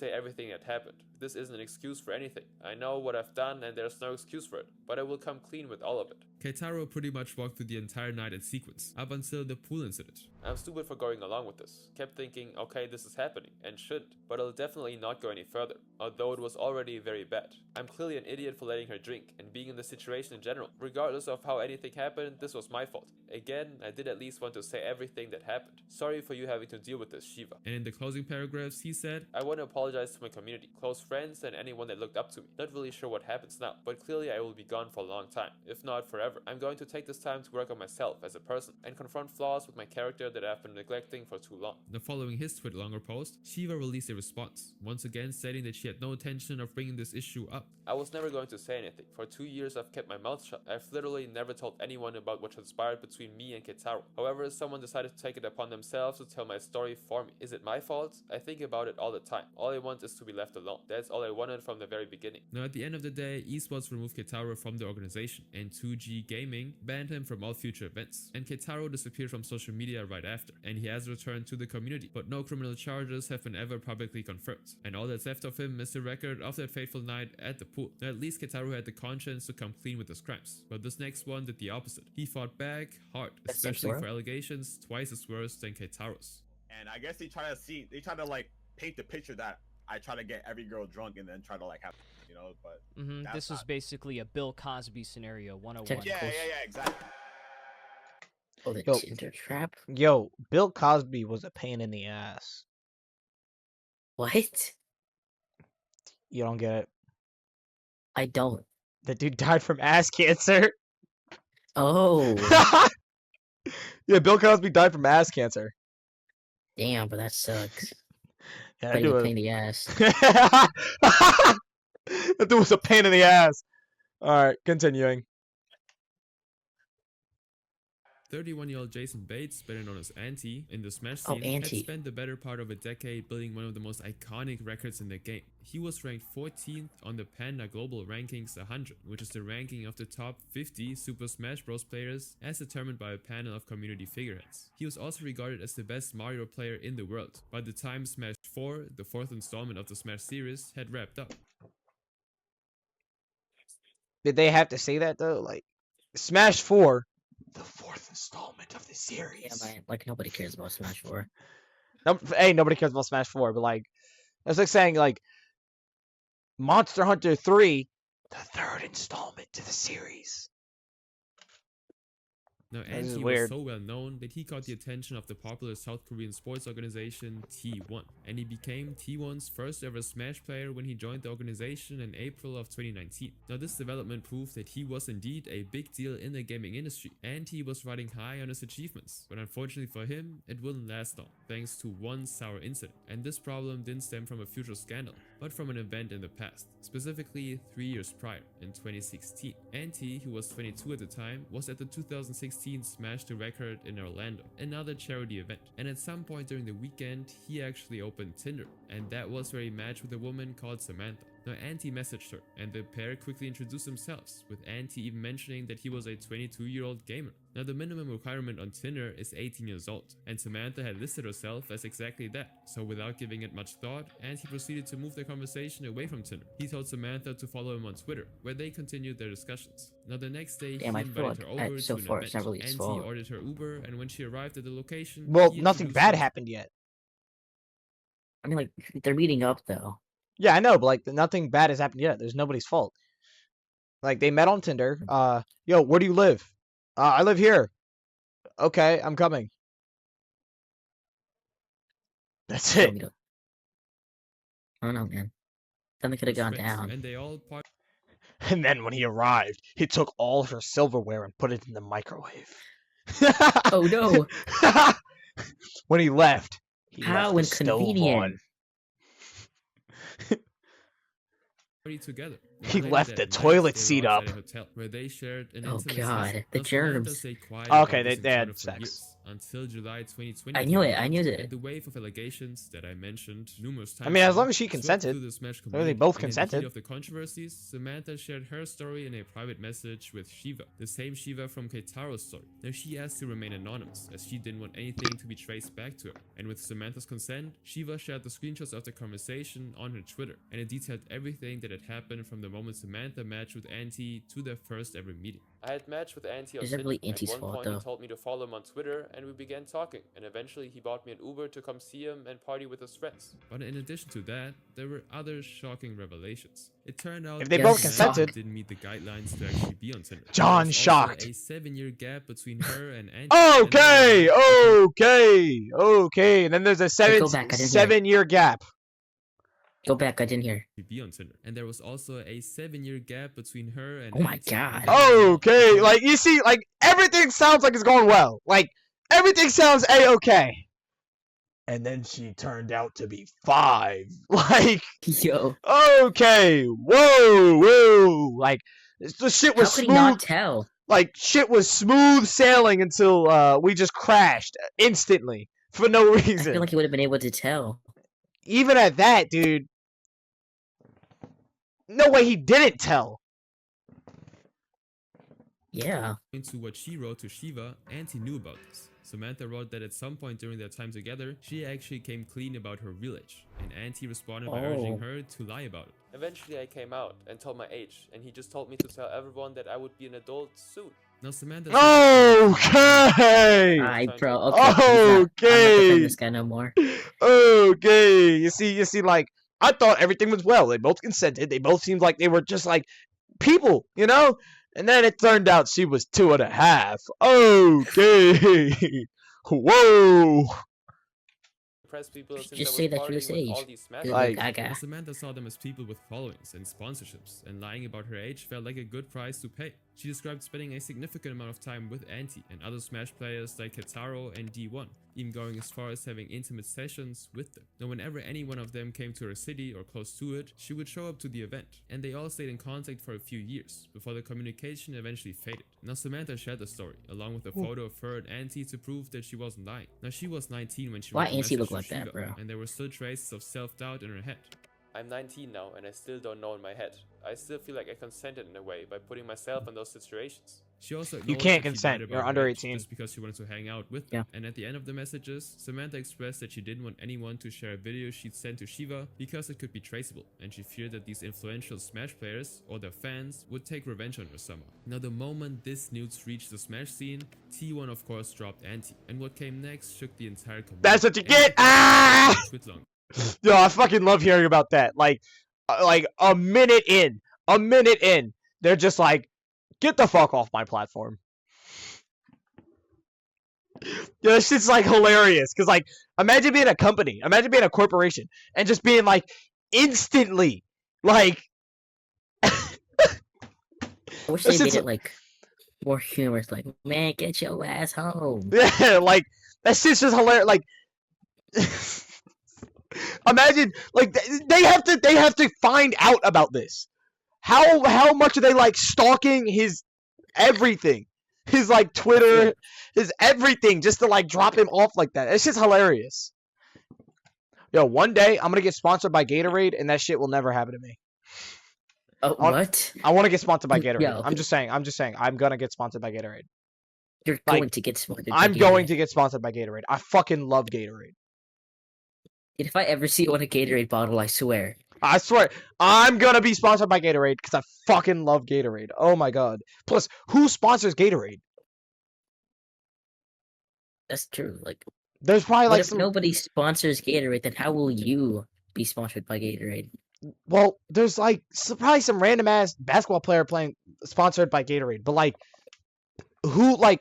I feel like Gatorade would be more compelled towards like gamers because I don't know, like, you know, the Mountain Dew and Dorito it's a era. sports drink, not a gamer drink. Fuck you. You know, like the Mountain Dew and Gator and what's the name era and Doritos era. Yeah.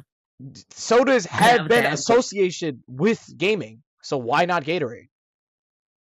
Because they're not in an era like that right now. Okay, but why not make it? Why would you? Do you really need to make a whole new era just to get sponsored by Gatorade? I will do it. I fucking love Gatorade. Yo, that's crazy. I fucking love Gatorade. I don't care. Listen, if I get sponsored, ooh, is the Gatorade logo like bad? Because I feel like that lightning bolt looks like the Holocaust lightning bolt. What are you on about? You don't know the Holocaust. Hold on. Think before you speak. Hold on. I was gonna say, if I get sponsored by Gatorade, on my shoulder, I swear, I will get the Gatorade logo tattooed. I mean, it's just gonna be the Gatorade logo. Oh, no, like, because the Gatorade logo is like, what's the name? Ooh, hold on.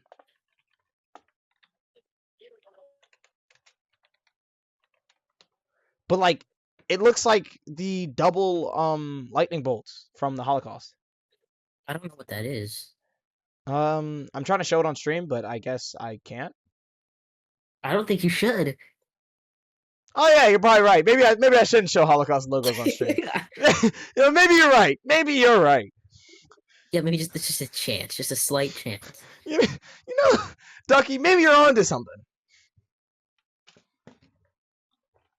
Hours after T1's announcement, and what he dropped was an apology, but a statement titled, "I am innocent." In the post, he addressed Samantha's statements one at a time. He wrote that he had specifically asked Samantha her age before anything happened, and that she'd confirmed she was 18, both on Twitter and in person. And he also quoted Samantha's own words back at her, specifically the line where she admitted she'd lied about her age to impress people she was partying with. And he also dared her to release whatever video evidence she claimed to have if it could prove her case. Now, his write-up kind of took an angry tone when he decided to claim that women in the Smash community had held a collective grievance against him for years. I haven't been involved with any women from Smash for over 3 years now, and I deep down have the notion that this is an organized attack on me, since most women in this community have beef with me stemming from years back. You see it all the time. They talk their shit 24/7 on Twitter and found the perfect opportunity to ruin me, and for now, they succeeded. Now, at the end of this post, Anti maintained that he'd done no wrong and signed off by announcing that he was actually stepping away from the community. But sadly for him, the drama didn't end after his response. An entirely different story was already on the internet. It came from an 18-year-old woman named Cassandra Ramos, who posted her own encounter with Anti on Twitlong. Her statement described an incident that took place sometime in 2016. I was gonna say, all these shit seems like it gets posted on like random ass what's-names. It's just not Twitter. It's Twitlonger. I mean, I guess it is not random because it's always Twitlonger, but it's weird. Like, it's always on that. The fuck is Twitlonger? Exactly. Like, what is that?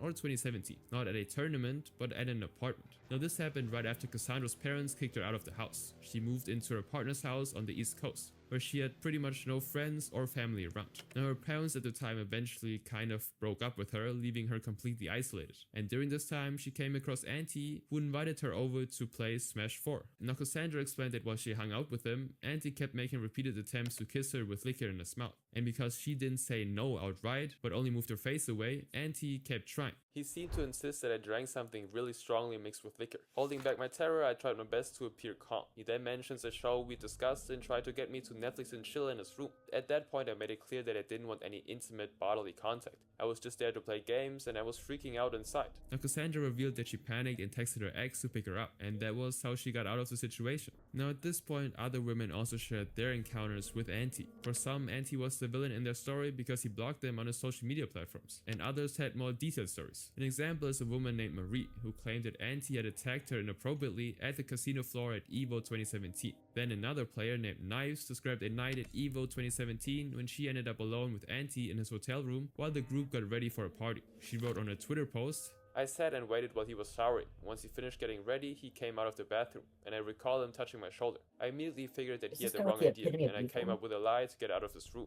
Epitome of what? Of evil. What? Why is it like done everything bad? Oh. Of evil. I thought you said beetle. I was gonna say, what the fuck did Beatles do? It's, oh my god. He knew I was lying, but said I should kiss him before I left. I kissed him because I didn't know if the situation would escalate or not if I refused. I walked out of the room, hurried to the elevator, and started crying. And Knives further disclosed that Anti reached out to her later that night with a message. At some point that night, Anti messaged me expressing his disappointment, and I was eventually blocked. Now Anti actually responded to Knives' tweet, saying that they both drank before they got to the room and he'd only gone in for a kiss because he expected she'd be in the mood. But when she refused, he made no further attempts. Now he eventually deleted this response, along with his initial Twitlonger statement. And then by July 3rd, what is 2020, he posted a follow-up saying it would be wiser to Yo, whoa, now he's using Twitter. See, now he's using Twitter. This nigga grew up. Contact a lawyer, and Anti did not respond publicly to any other allegations in 2020. I wonder when they're gonna bloom into an X. 6 months later, on January 14th. You see, like, that's how you know they're guilty. That's how you know they're guilty. Why are you contacting a lawyer? You're innocent. You know you're innocent. Why are you contacting a lawyer? Why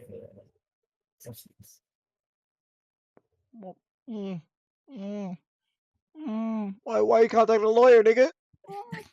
When you first said that, I was so confused. What? Sounded so weird. Why you contacting a lawyer, nigga? Maybe you're in the video wrong, nigga. that he told the truth. And he apologized for his misconduct at tournaments and acknowledged that his July Twitlonger had been poorly handled. And he also admitted that he should have done more to confirm Samanda's age. And he also explained that his actions weren't actually illegal under Florida law, citing the age of consent framework, which allows adults under the age of 23 to engage in consensual activity with semi-legal people. Now, and he did. Why is that a rule? Why? What does semi even mean, man? I'm assuming that's like 16 because I've heard of 16 being legal. Who the fuck is bro man? Bro pulled it. No, dude in chat pulled up in chat said you're not as good as Taz Blue, by the way. What's the video you're watching? So who is this guy? Most disturbing crimes in the Smash Bros community. The dude that nobody invited. By the way, oh yeah, I don't think you can see his chat, but Jinjo beat Taz Blue and I beat. You're the best Ryu in the world. Oh yeah, just fuck off. Okay, all right, hold on. I'm really debating opening up Smash Bros right now just to kick your ass. I'm Yeah, what if debating this it. guy's actually good and he like turns the table? Yeah, if he kicks my ass, I'm genuinely gonna get angry. Which is, Yo, do I want to do this? decisions.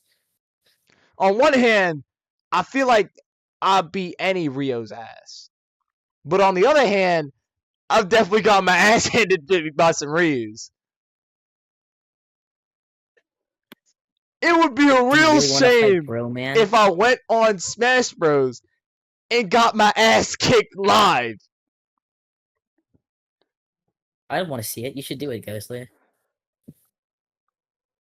I'm thinking about it. I'm the hero of the Shoto community. Nobody knows DK Bro Man. I was gonna say nobody fucking knows you, man. You don't know DK Bro Man?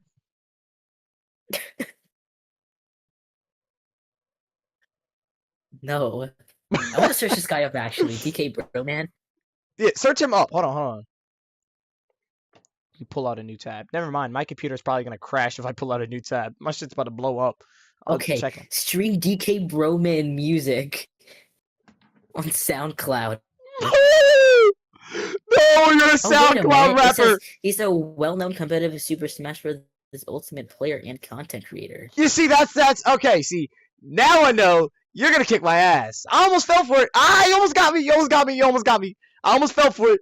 I would have been real pissed if I got on. I got 3 stocks. Ooh, you almost got me. There's a YouTube video of him that he made. Then it was 3 years ago. It's about Smash Ultimate.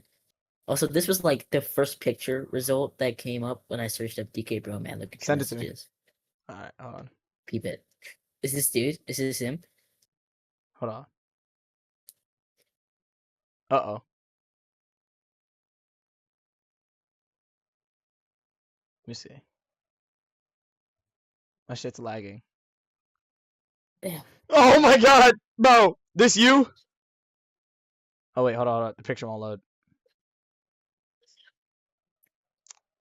Okay, I guess the picture doesn't want to load. Damn. Should have seen DK Oh, Bro there we go, Man. there you go, there you go. Yo, this The you, DJ flesh. Bro Man? This you? I need to find DK Bro Man now.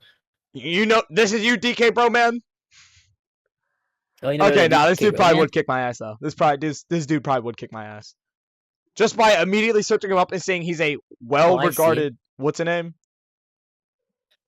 This dude genuinely probably would kick my ass. He only has 915 subscribers though, but I do see his content. He's been Okay, playing but for like, a couple alright, years. that doesn't matter. Because if you go into, if you search me up, you're not gonna find me. You're not gonna find Jackpot. But you search DK Bro Man up, and you find DK Bro Man. He's a middle-aged Because white dude. Jackpot is like more of a common thing. This guy's name is DK Bro Man. Who Okay, else is his name okay, DK Bro Man? Okay, alright. But Yo. like, the only thing I could maybe be known for is competing in Dip's Fight Night. And there's only like 8 of those. 9. There's only like That's 9 of it. those. That's Literally. it. This guy's name is DK Bro Man. Okay, alright. But like, I don't know, like, it says he's well regarded. Okay, who else do you know whose name is DK Bro Man? Shut the fuck. Who else do you know his name is Yo. Jackpot? Dude, it's not like that other people's name is that. It's just that Jackpot's a more common word than DK Bro Man. DK Bro Man is kicking my man. DK Bro ass. Alright, bro. Search up. How about you just search up Jackpot Smash Bros? You're not gonna find me. Will Okay. you? Let's see. Go ahead. Please.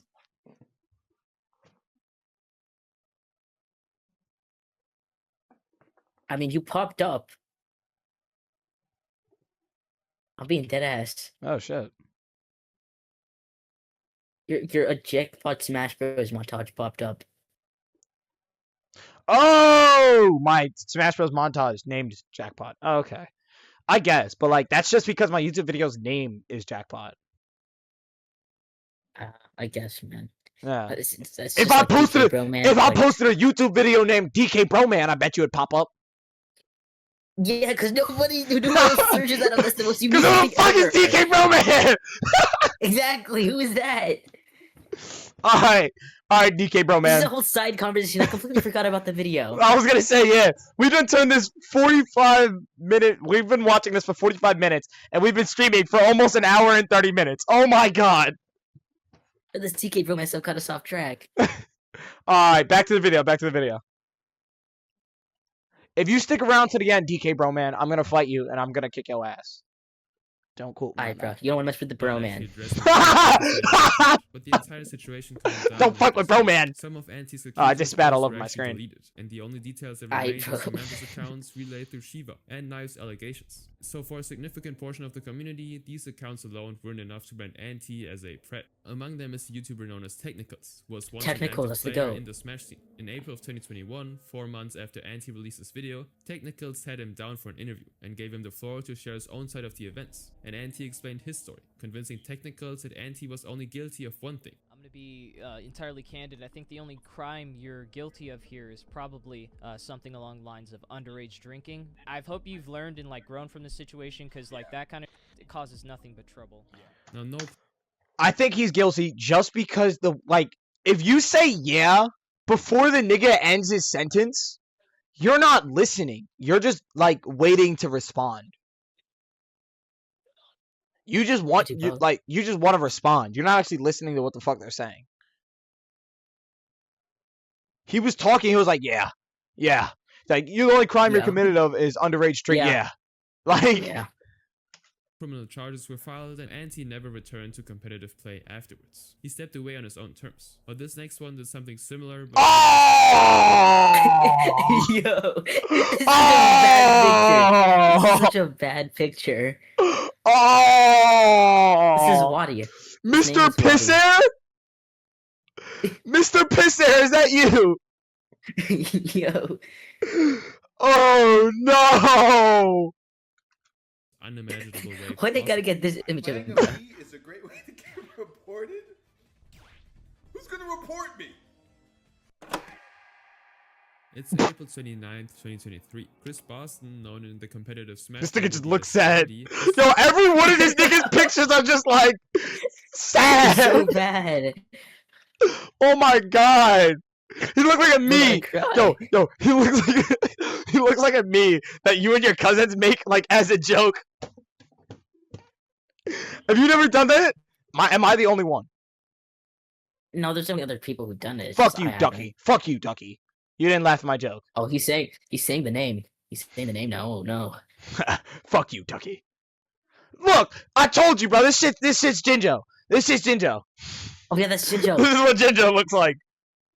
27 Jinjo's years old, sad still all the active time. presence in the scene. Though his track record was hard to argue with. Wadi was ranked first on the Maryland and Virginia Ultimate Power Rankings, and widely considered the best at using Mewtwo, one of the toughest Pokemon characters to master. And at his peak, he climbed as high as the 20th in the world. Now, Wadi had been engaged to Cinnamon Dunson, aka Sinpai, the same woman who got banned Oh my for god. inappropriate affairs She's in just 2020. around. Now, their It's just engagement a was at throwback. Fairgrounds, on stage at the 2GG Championship, and had been a moment. He's that making us people remember celebrated. all the time. Never would have thought that going to tournaments. Tomorrow he's would gonna bring walk me up the to you love on of the my street. He's life. gonna say, "Senpai." He'll whisper in my ear. Remember, Nazo. Here we are. But their relationship fell apart in 2019 already. And by 2023, Wadi was in a different relationship with a Smash player and Twitch streamer. She named looked like she June. beats On men. Twitter today, June identifies as a I don't explain it. I see it. During the events of the story, I she was think it's the widely hair known as color. Wadi's girlfriend. And That Wadi too. himself used she/her pronouns for her throughout their relationship. And that's how she'll be referred to here, to reflect how things were at the time. In April of 2023, Juno shared the story of her relationship with Wadi in a tweet-longer post. According to her, she'd been at a low point in her life, following a breakup with a previous partner, and the separation led to the end of their shared lease, and this consequently left Juno homeless. But these So she stock stayed with a videos friend are while trying frying to me. figure out where to live, and it was during this time that she Yo, this shit's like serious. This is a serious topic, Ducky. I'm sorry. It's just like. it's so, No, I get it. I get it. random. I get it. But like, how do you even find this footage? What do you search up to find this Yo. footage? You Like, gotta you gotta go in incognito mode to search this stuff. like literally. How do you find this? How do you find this? How do you find this? Like, Indian couple have a dispute at super high exposure. led to the end of their shared lease, and this consequently left I don't think that's a stock video. Do you think he No, recorded this himself? I don't think this is a stock video. I don't think that's pose with the camera, man. I'll give you a honey bun.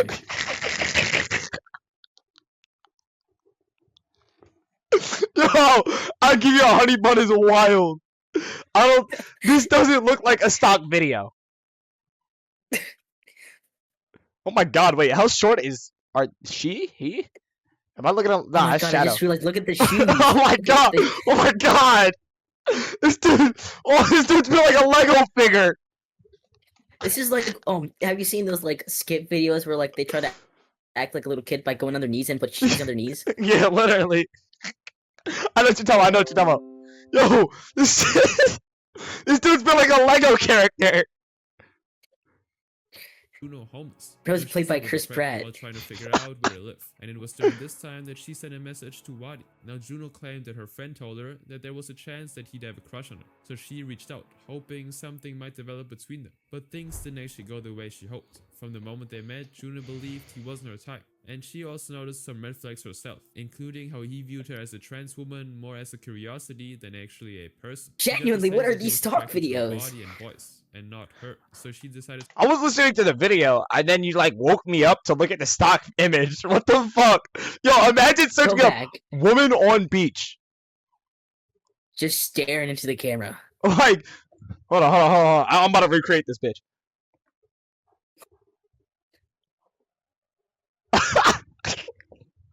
Hold on. a person. She got the sense that he was How much Why did he use this? Why did he use this for the background? Some red flags herself, I don't know. including how he viewed her as a trans woman more as a curiosity than actually a person. She got the sense that he was attracted to her body and voice, and not her. So she decided to let their connection remain within the realms of friendship. Meanwhile, Juno continued with her life, squatting with a friend while looking for permanent housing as well as a stable job. But she burned through her savings until her bank account was pretty much empty. But her consistency eventually paid off, as Juno managed to secure a job and was streaming every day. And it was around this time that Wadi... Yo. Every one of this nigga's pictures are terrible, bro! Yo, wait, let me screenshot that. Yo! Every one of these nigga's pictures are terrible! Oh my This nigga God. can't This have is a good angle! picture. This nigga can't have a good angle! Hold on. Alright, also sent that to you. Look at his stream. Oh my god, I see it. Like... back into her life. He'd ask about her streams and give her You look advice. the exact For a while, same. their contact stayed digital. But then Wadi actually asked her out. Juno was hesitant at first, keeping in mind the red flags she'd noticed when they were friends. But she still said yes to him. Now this eventually developed into a real relationship. And in the early days, she stayed with him for a couple of days before heading back to her friend's place to stream. She cleaned and helped set his desk so he could start streaming as well. But it was around this time that Wadi asked her to move in with him completely. And Juno wrote in her statement, "My life was about to pick up, but he said he'd help me move in and have a solid set place to stay. He'd pay for my food, my bills, and he'd take care of me, and that I'd be fine." And pulled in by those promises, Juno decided to quit her job completely and move in with him. And Juno described the arrangement in her tweet longer as, "I was basically Wadi's 1940s housewife. I cooked for him, I cleaned for him, I What? got dolled up for him, and I never argued or gave him attitude ever, every day. It's what we agreed on for me living there. He streamed and made money from that, and I did arrangements and all of what I listed." But what followed was an emotional nightmare. Juno eventually found a set of flashes in Wadi's house, and when she asked about it, Wadi simply said that they belonged to his ex, Joy,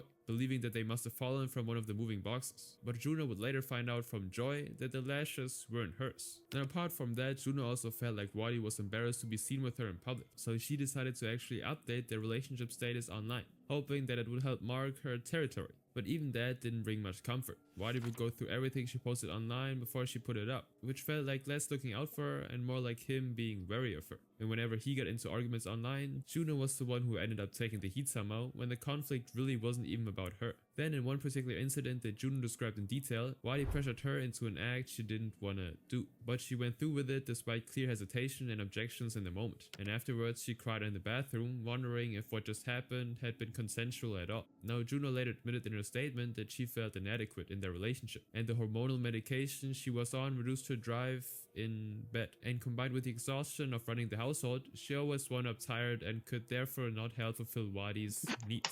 Yo, this shit's like the serious ass subject, and then like, he flashes on the screen, and then Yo, yo, this shit's so serious, and then oh my god, look at the he's fade. there. It's like in her eye. Oh my god. It's like, oh man, this really sucks for her. I hope The eye she gets of better. Wally. And then he comes in.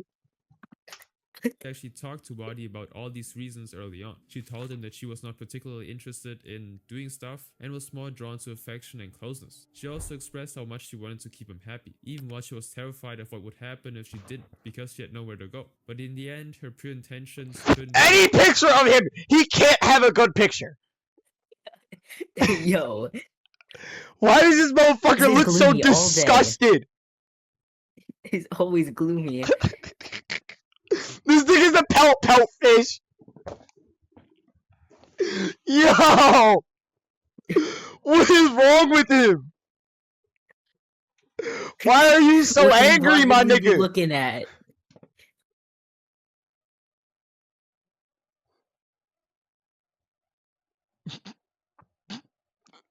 Do you have stream open?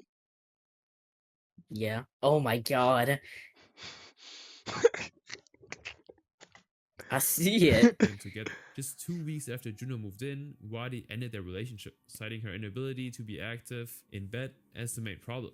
And the incident, she wrote, pushed her to What? consider leaving this earth. And what Bro made it can't be worse looking was like how Wadi that handled the and moment. saying that As he was stuff. walking out the door, he asked her for a hug, as if he hadn't just broken up with her. Now, Juno said she came forward because she believed that what happened to her wasn't an isolated or new occurrence. In her view, Wadi had a pattern of using his status as a top-ranked player to draw on people who were vulnerable or in desperate situations. He would then make them move in to satisfy his desires, and then... This is like his best picture yet. Oh yeah. This is maybe his Probably best got a good picture. angle. Yeah, this might be his best picture. And he AOC. still doesn't look very happy. He looks okay. he looks content with the situation.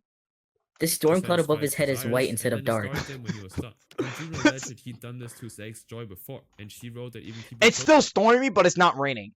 close to Wadi weren't Yeah. surprised by any of it. Now, Juno's tweet longer went up on July 29, 2023, about a month after Wadi had posted a photo of them publicly on social media, and his response then came out on the next day, April 30th. Wadi called Juno's allegations simply false and attributed them to bitterness over the breakup. He denied asking her to quit her job or insisting she move in, saying that those had been her own decisions and that he agreed only because he wanted to help her. Yo! Yo! Oh my god! Holy mackerel! Not one good. What's the name? Not one Dramatic good Sound angle. 3. Huh? Yo, I'm clipping this. Yo, I'm gonna this- make a TikTok out of it. Yo, this is some motherfucker you'd find on Omegle. Alright, I'm gonna continue now.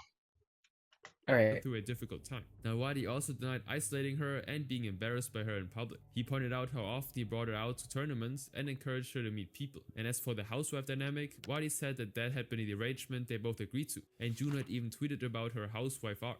Now, the community was still processing these two competing accounts when a third statement came through, and this one was Squirk.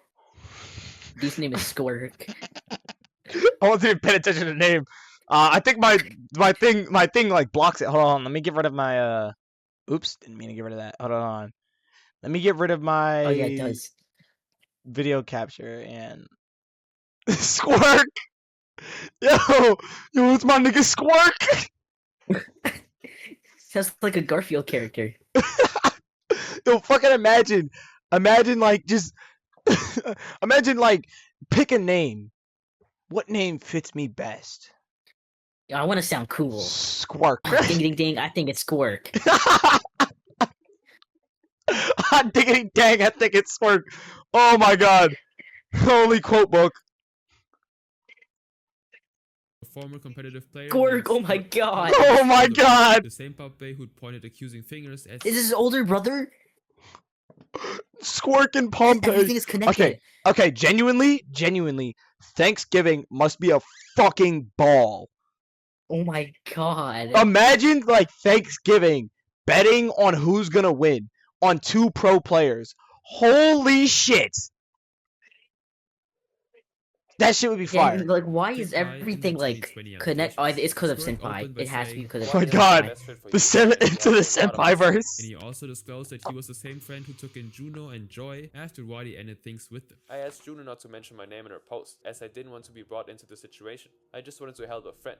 I think I'm probably the only person that knows everybody involved well enough to form a full opinion on everything, and I want to do the right thing and speak about all of this. Now Squirk had actually been cleaning up after Wadi's relationship for years. He wrote that he only posted this because of what both Juno Yo, and stop Wadi showing this had nigga's face! described something Stop! that had never been publicly confirmed before. When I was young and met Wadi, we developed a friendship, and that eventually turned romantic. He was 20 at the time. I would travel to Northern Virginia with some other people from Sova, and we would stay with other friends from the area. Wadi convinced me to be his boyfriend, and during the time we were briefly dating, we had an intimate encounter. And according to Squirk, this what? relationship lasted. And during the time we were briefly What is with all these baby emojis? That's like minors. That's like young age. Oh, I don't know. They kind of look off. My question You is, see it? Wadi's gay? Yeah, I know what you're talking about though. Yeah, he is kinda.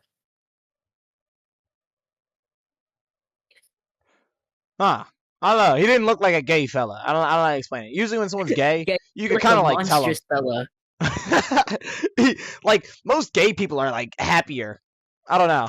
dating, we had an intimate encounter. Yeah, but And he's according to Squirk, look this at him. Look at his relationship lasted for smile. 3 to 4 years Gay people before be like Wadi in their got own things world. off They for just his be happy and shit. ex-fiancée, Sinpai. I mean, it's in When the Sinpai name. allegations broke in 2020. Shut the it was fuck up! speculating that Wadi had also been Yo. involved with Squirk. Now Wadi had publicly denied it back then, and Squirk the same, because Wadi was his best friend and he didn't want to see his career destroyed. This was obviously a huge mistake. I told him I would lie for him, and I regret that a lot, especially knowing that other people were hurt by him after what happened to me. Squirk felt guilty for not speaking up sooner because he believed that Juno and Let's Joy stop showing this guy hold on, Squirk, hold bro. on. I can't. Squirk got a like. I know I have a long neck. I know I got a long neck, but Squirk genuinely got Go a back. I wanna long see ass Squirk neck. again. By him, Like I noticed it the first time. I was like, I got a long Squirk neck. felt I guilty can't for say not this. speaking up sooner because Oh my god! Oh my god. Like Does I know, Squirk I- not have any other photo? I know Squirk. I don't know him like personally, but like I know I got a long neck. But like I noticed it. I was like, I'm not gonna say that. I gotta say it now. Oh my god. he believed that Juno and Wait, Joy- hold on. Why does he have the fucking Roblox acorn not acorn. The fucking Roblox hair. You know what I'm talking about with Like the red hat. down to earth Roblox hair? No, like the red hat. The red hat Roblox hair. Yeah, It looks like I think that. it's down to earth. I don't know the name. Kinda does. I see it. It just Am I looks like so- he's wearing a Roblox cap. Am I so like brain rotted that like hats look like Roblox gear? I think you gotta go, man. guilty for not speaking up sooner because he believed that Juno and Joy wouldn't have experienced Wadi's habit of taking advantage of people if he simply spoke up. And at the end of his post, It's he a said, habit. I eventually moved on, and honestly, it's not something that has affected me a ton as an adult. I'm 23 now, and it happened a long time ago. I don't feel super traumatized by it in any way, but after seeing a pattern of speaking with other exes of his, I realized that he took advantage of my innocence. It seems awfully familiar to what happened with Juno. It also seems to me like there's a pattern to his dating with people much younger than him. Now, Skurk's primary reason for posting this was not to seek punishment. Why is it like 8-bit? Oh my god, why is it so zoomed in? He has no other pictures. Yo, But to illustrate like they've shown pattern and different to pictures of Wadi and I believe Juno, Juno, but and I think Like, it's very important I don't to want Squirk. I don't want to see any other pictures of Wadi. There we go. Squirk. There we go. Finally. That was a good picture though. That was genuinely a good picture. I'd use that as a profile Yeah, that was picture. better. On Puppet had almost been alive with the man who had allegedly done the same thing to Skurk himself. Now Skurk also shared some old screenshots from November of 2016 to show a conversation between him and Wadi from when he was way younger. In one exchange, Wadi made his intentions clear. He wrote that Sinpai had told him Skurk had a crush on him, and Wadi expressed that he was willing to give it a shot. Look, I'm just saying if you want to talk about it, you can, because I'm honestly down to try whatever. What does that mean? I'm open to... Genuine question. Why are we taking pictures of the phone? What do you mean? Like, why don't we just screenshot it? That looks like a screenshot. No, it's not. That's a picture of the phone. It's not? Oh, Look. I didn't even notice. try a relationship. Now, these I mean, it does messages look have like an been older first phone. Sinpai and Wadi Oh my god! dating, and in Oh the my god! chat logs- Oh, the picture again of Squirk. now, these No! A good picture of He Wadi! looks happy. Oh my god! Finally.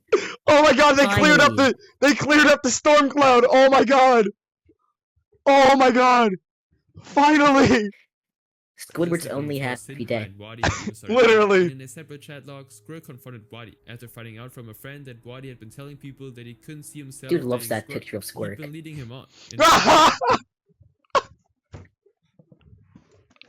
Oh my god. And then they go back to this fucking picture. Oh my god. Oh, wait, keep it on that. Keep it on that. Keep it on that. Right now, keep it on that. Hold up. Are we good? While rejecting the idea publicly, Nawadi apologized and asked to remain friends. And Squirrel had actually been a faithful friend till the end, even going as far as defending Wadi when Oh my Sinbad's god. case almost implicated him as an accomplice. Now, no one can say for certain whether Wadi knew what Sinbad was doing to Puppey at the time. However, both incidents with Puppey and Squirk unfolded roughly around the same That's time. that's a good picture. And with everything now public, Yeah. the community waited for Wadi to respond. However, nothing came from him. There was no Oh my reaction god. to Squirk's Twitter. He's gloomy Instead, again. Wadi simply deactivated his social media accounts and went silent. No statements were made addressing the timeline of his relationship with Squirk or the text message screenshots Squirk had posted. But this time, no major tournament organization issued a formal ban, and Juno never received a response that directly addressed what she described. Wadi simply deleted his accounts and vanished. His Yo, you can't have a dramatic ass what's the name and show this face. You can't. This has just been the whole conversation, the entire segment. Listen. I get it. I feel bad for what happened to the people. I feel bad for like everything that went on. But this motherfucker. Oh my god. Oh my god. Oh my god. Like, from this angle, looking at my streaming software, I see him on like both monitors. Shit's too funny. Shit's just too funny. Oh my god. Oh my god, dude. I swear to god, I'm just taking this as a reaction image, bro. They have no response and no accountability whatsoever. Now imagine someone doing the opposite by confusing the community with admissions and denials at the same time. Well, that's what the next person did, and you will not believe the outcome. I have never received explicit images Oh, it's this guy. Remember, we already saw this guy. I have never sent explicit Yeah. images to any. Oh, this individual. Zero situation is Anything crazy. you may have heard or seen. This is that like the suggests craziest one otherwise is so far. Gonzalo Barrios, who went by the gamer tag Zero, This just looks like a played dude. Smash Bros for years. From November 2014 to He doesn't look like he 2015, would do won anything that bad. 56 consecutive tournaments, taking home titles at major events. Don't tell me he I was think talking it's just to crazy kids. because the Big House 5. He ranked Yeah. first on every Panda. Don't tell Global me he was talking to rankings until kids. January 2018 as Yeah. well. So Zero pretty much stood No. at the top of competitive gaming with over a million subscribers on YouTube and hundreds of thousands of Yeah. followers across the social media. But in the first week of I July think it's just crazy. 2020, This is that the image craziest one collapsed so far completely. because of As his July like, 2nd, I guess as it's like misconduct legacy. allegations No. like No, he looked like a good dude. He looked like he had potential. No. He didn't look like Wadi. No. almost every other case we've Listen, talked about, listen. Zero As a decided not very photogenic person, I just don't take pictures of myself. If you know you're gonna look like a fool, don't take pictures of yourself. Don't take. Did you see my story? Did you see my story? Yes, I did. That was the best picture I've had of me in a while. That photo That's crazy. was not good. I am not a photogenic person. The only time I'm a photogenic person is when I'm in a group photo, because then I can strike a pose. What is your favorite Strike a pose? pose. What is your favorite pose to strike? I honestly don't like to do any pose. Either that or I just put up a peace sign. I hit the fucking hold on. I don't even know what it's called. Hold on, I gotta move my light. I hit the fucking you know what I'm saying? I hit the fucking hold on. Oh, I see. I hit one of these. If I'm really feeling the situation, hold on, let me turn off the turtle light. What time is it? I think it's time for him to go to sleep. Situation. Yeah.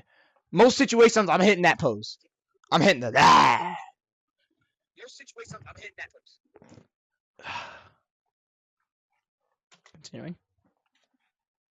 play the role of the community's conscience by speaking up against Smash players who were implicated. He also published a statement titled My Story, where he talks about 3 accused people he knew: Keitaro, D1, and Nairo. Now Zero expressed shock. Just the Satan trio! You saw that, right? Yeah. Why are you so far from the mic? Big 3. Oh, just the I'm Satan not. trio. It sounded like you were. Himself as antisocial and introverted and said he'd missed the red flags. He also apologized for not intervening and positioned himself as an ally to the victims. Now the community praised his statement, but it only lasted about 24 hours before a woman named Jacqueline Jisoo Cho turned everything Zero had written into evidence of hypocrisy. Jisoo, an artist from Sky House, which is an apartment owned and rented out by Smash player Sky Williams, as already mentioned, quote Sky tweeted, House? Oh my God. Showing me explicit Craigslist ads of pleasure workers and explicit anime on the big screen, and constantly making advances at me at the Sky House when I was young. Now Zero responded not with a brief denial, but actually with a full Google document, and he brought screenshots to highlight some inconsistencies with Jisoo's claims. First, he tried to recreate a setting and timeline that had not involved Jisoo, when she was just still a junior. He also included screenshots of an American Airlines travel itinerary to establish exactly when he was present in the Sky House, links to videos documenting mad. the houses themselves, and a detailed timeline of That just looks like a movements profile across the picture, though. residences. And to counter any allegation of a close and potentially This nigga looks so big. Yeah. Like, I like his little smile. yo, he looks like I could easily make him in the meme maker. Oh my God, dude, he looks like if you take a picture of yourself in the meme maker with your 3DS. Shut the fuck up, yo. This nigga, like, I don't know how to explain it, but his beard looks like it stops directly on top of like his chin. It looks like his beard is like hanging roots. It like his chin just stops there. It's like a cinematic. It's like those black cinematic borders in Western movies. Yeah, exactly.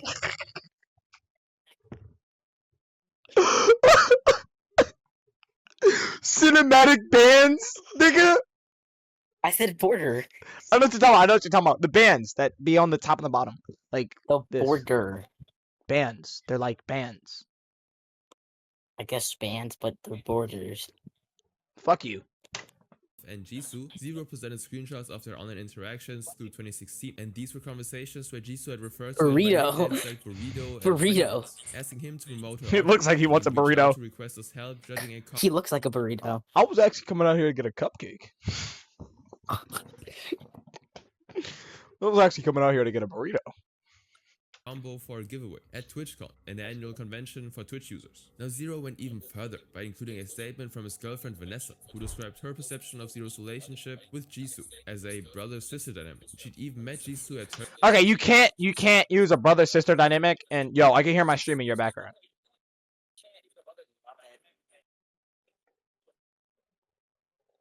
Anyways, I was saying you can't say a brother-sister relationship when you're in an active relationship with the person. Like, no.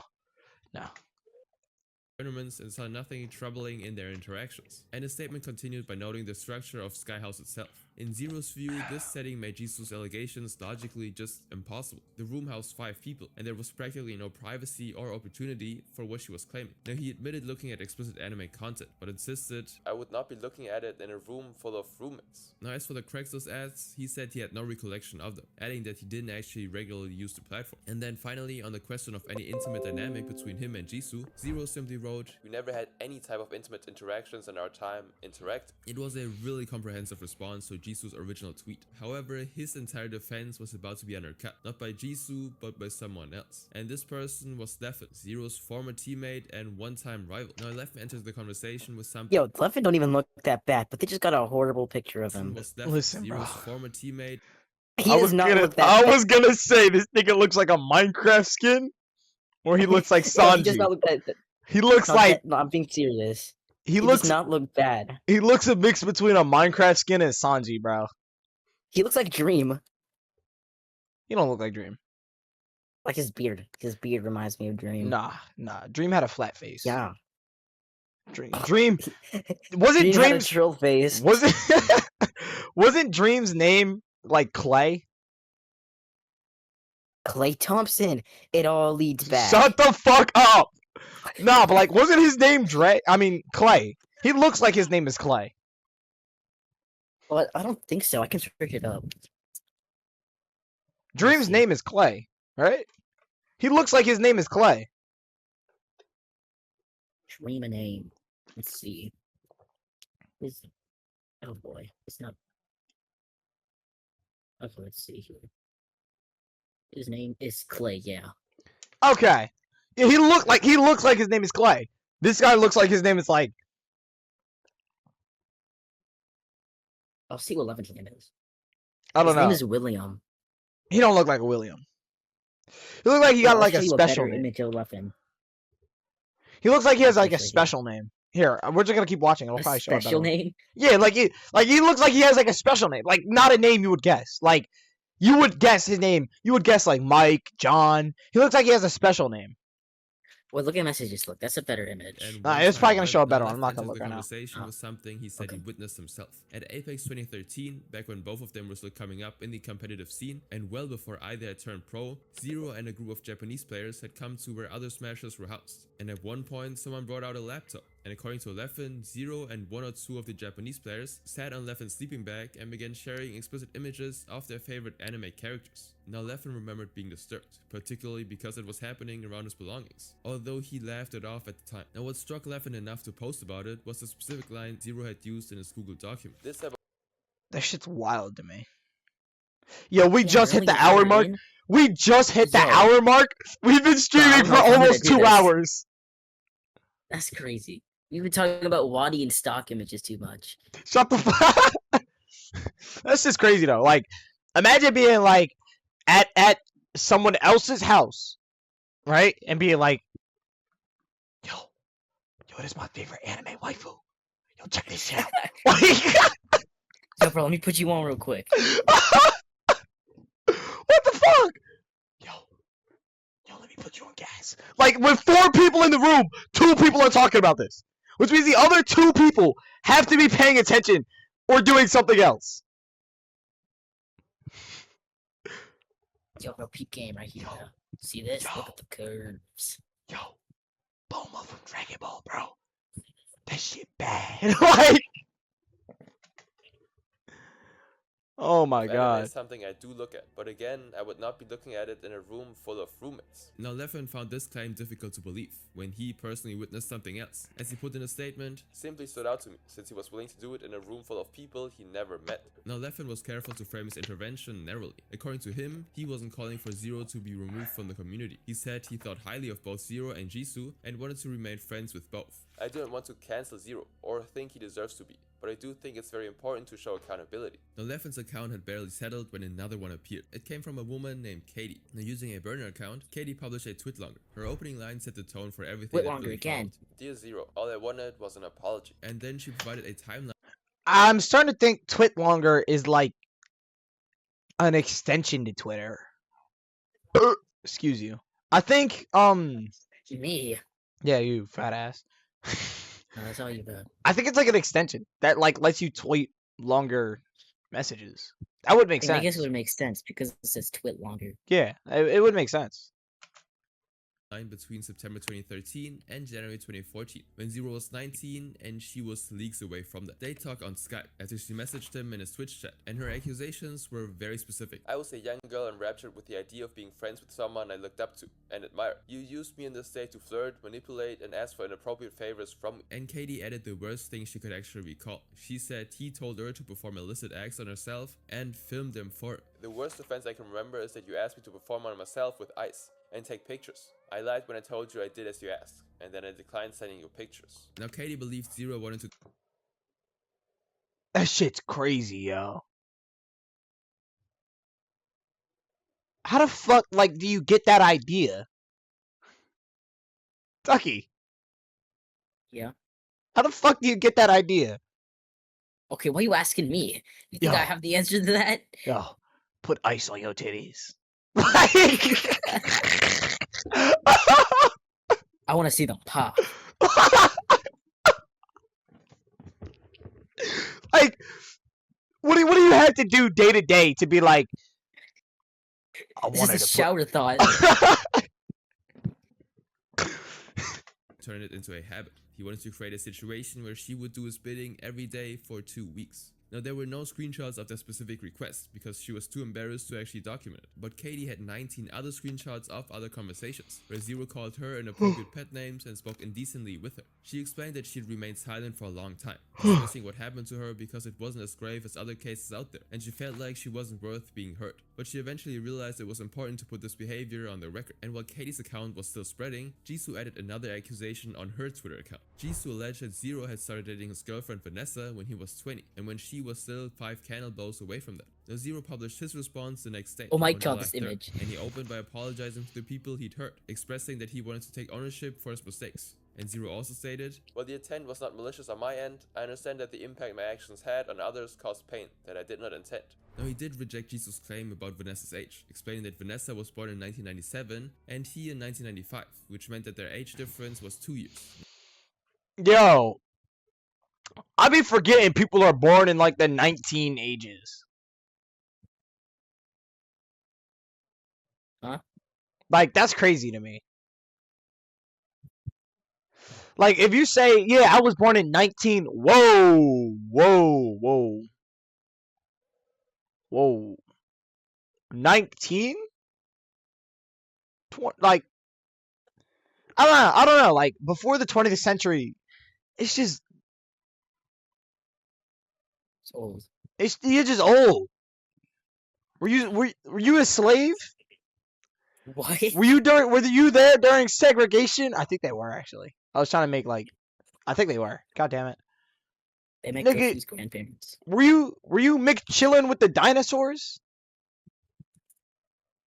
Oh Like, yeah, they actually have team ones. Adapted to pterodactyl. my best friend was an iguanodon. That's my favorite dinosaur.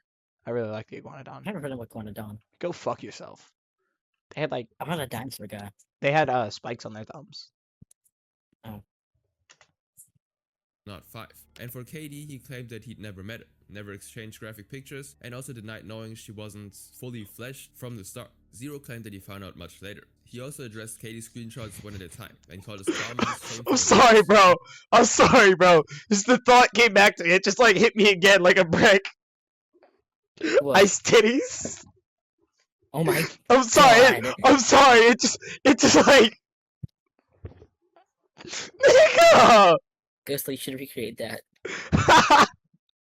From then on, he spent roughly 60% of the document talking about his traumatic childhood. He spoke about domestic violence, his father's affair that he witnessed Who be at making age these 5, stock dropping out of videos? school, depression, and his Why is it so high contrast? Why is it so blurry as well? It's so fucking bright. Hold on. dropping out of school, Pause depression, this. and his sister's passing. And Zero then How do you closed get a the document job by like announcing this? that he was Hold on. dropping Pause this. I'm gonna turn my light off. Dude, it like illuminates everything. Oh my god. It just like illuminates every. How far back do I have to go until you can't see me? Try, do it. I'm getting up. You can still see me. You can still see me. About right here. That's pretty far. Like, this is so far. Aaron, I'm gonna turn the light on just so you can see.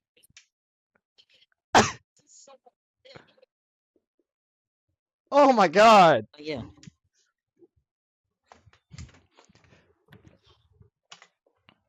out of school, depression, and his sister's passing. And Zero then closed a statement by announcing that he was permanently removing himself from Smash. However, the most unexpected thing then happened afterwards. 23 hours later, on July 4th, Zero collapsed and simply confessed to everything. He admitted to Katie's allegations and even another incident with someone named Laura from another country. Laura had allegedly lied about her age and told him years later, although her story didn't gain much coverage. And after he came clean, his sponsor Tempo Storm simply cut ties with him. And in their announcement they wrote, "After initially reviewing the statements of the brave victims who stepped forward, Zero confessed to these allegations. While we appreciate Zero's transparency, we will be severing ties with him going forward." And Facebook Gaming followed with their ban. Then Twitch permanently banned him on July 22nd and deleted his entire channel. Jisoo then published another 35-page document on July 5th, which was titled "The Truth About Zero, KD and Sky." God and in damn! There was one screenshot that made Zero's entire defense crumble. In the Was chat, it this Fox screenshot? had written something to Zero that made clear in her own words. Zero's entire Was it this defense- screenshot? Oh my god, yo, get this image away from me. Get this image away from me, man. Yo, they for like a big Smash creator, like this dude had a Twitch, this dude had everything. Why do they only have one image of this nigga? Again, There's again, definitely a lot the more. fucking chest image. The fucking chest image, bro. You know what I'm talking about? I talked about this This earlier. is zero stock image.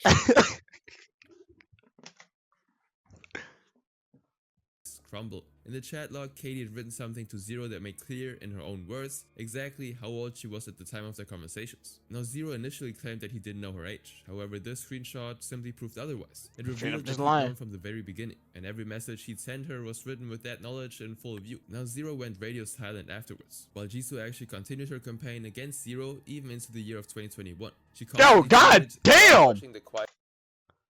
Yo, they're just kicking the shit out of this nigga. Yo, that's what you get. That's what you get. This nigga's like trying to stay silent. He's like trying to hide. This nigga's just getting kicked on the ground.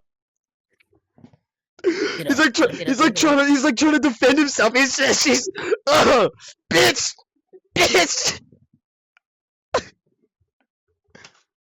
Downfall of my enemies. Among other emotional statements of how nobody should support or excuse the type of crimes Zero had committed. And she also hopped on live streams with journalists, sharing her story about her relationship with Zero. And in one of these live streams, Jisoo actually refuted Zero's claims that they were good friends. In her description, this is hilarious, bro. This shit's hilarious. Like she's smiling and shit. Good friends. The messages we were sending were like, yeah, we beat his ass. We live with each other. Like, we don't hate each other. And we get along. And she also I'm glad she's happy doing this. Genuinely. To be responsible for his actions. She's literally you, Ghostly. Chances to like actually What? Own up, but she's they never do. That's no, I'm not. I don't act like that. When I'm insulting someone, I'm angry. I'm angry when I'm insulting someone. I be yelling. Nigga, have you not seen my last streams? I'm angry. Unless I'm rage baiting, I'm angry. Talking every single time. Still doing all those rampage, Zero Look, remained that's a off good the image. grid, That's but better. then in March of 2021, his now ex-girlfriend Vanessa. I'm sorry, but she looked like her eyes are like her facial features, not even just her eyes. Now I'm like really her entire all her facial features are just too big. Yo. It looked like a me if you put the scale of like everything to the max. I like how much the me's have been brought up today. I was gonna say, like, she looked like Nami. She looked like her eyes are just huge. I'm checking myself right now. Hold on. Yeah, like, okay. I just had to make sure eyes aren't supposed to look like that. I don't talk to people. I'm a loser.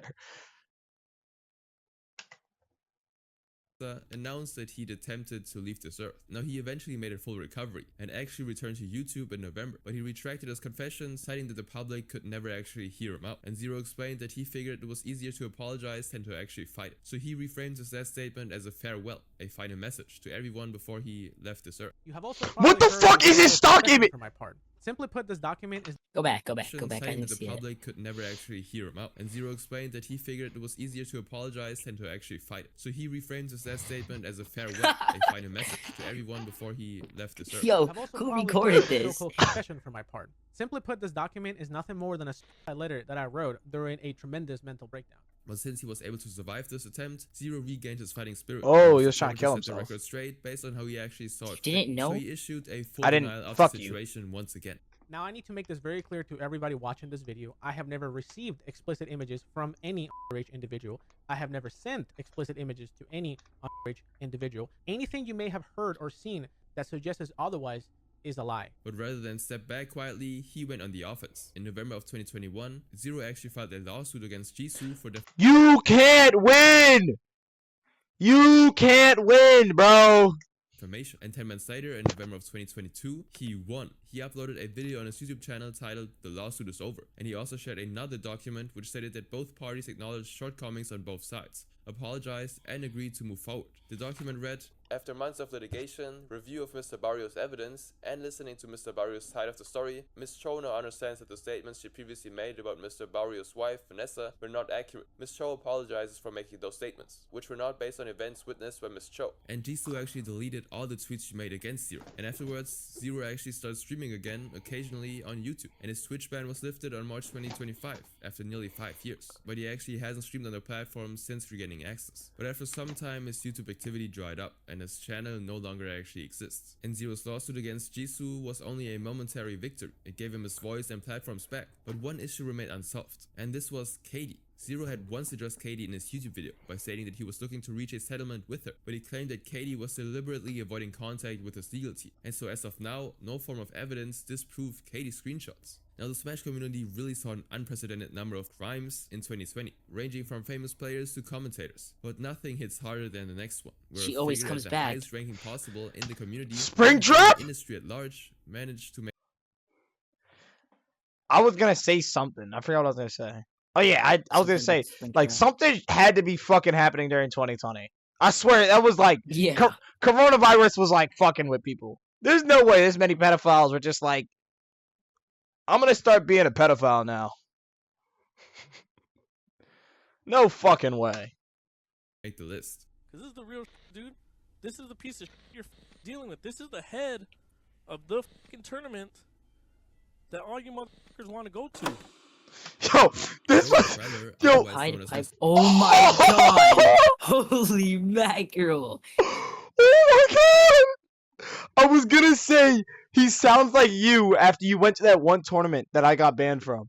I got banned from a tournament because I don't remember why. I asked like, "Yo, can I stream?" And then I asked, "Yo, can I curse and said stream?" And they were like, "Be family friendly." And I was like, "What do you mean by family friendly?" Because when I think of family friendly, I think like Curious George. Like I think like keeping it like super family friendly. So like asking if I can curse and saying stay family friendly, that doesn't answer my question. And then they were like, "Yeah, you can curse." And then they banned me. Yeah. What the fuck? Nah, I hate that you remind me of that tournament, man. That sucks. And then all right. So I'm like, okay, what the fuck happened? I sent Ducke in, and he's like, yeah, I'll check it out. And he's like, oh, art commission, sure, I'll join. Shit was so ass, bro. I couldn't even tell you what happened. Ducke, can you tell him what happened? That was like the worst experience in a tournament I've ever had. That was worse than Divs Fight Night 1. They didn't follow the bracket at all. They just started playing free for all. Shit wasn't even a tournament. Shit was like there was a point where they just stopped responding to me. Yo, so am I gonna be fighting? Fuck you! Yo! Oh my god. That's probably why they kicked me out. Abruptly, and they just started playing free for all. I didn't even get my scuffed art commission. You got second and you still didn't get your reward? No, they didn't. Since I was on the losers bracket, they didn't finish the losers bracket, so I didn't get a chance.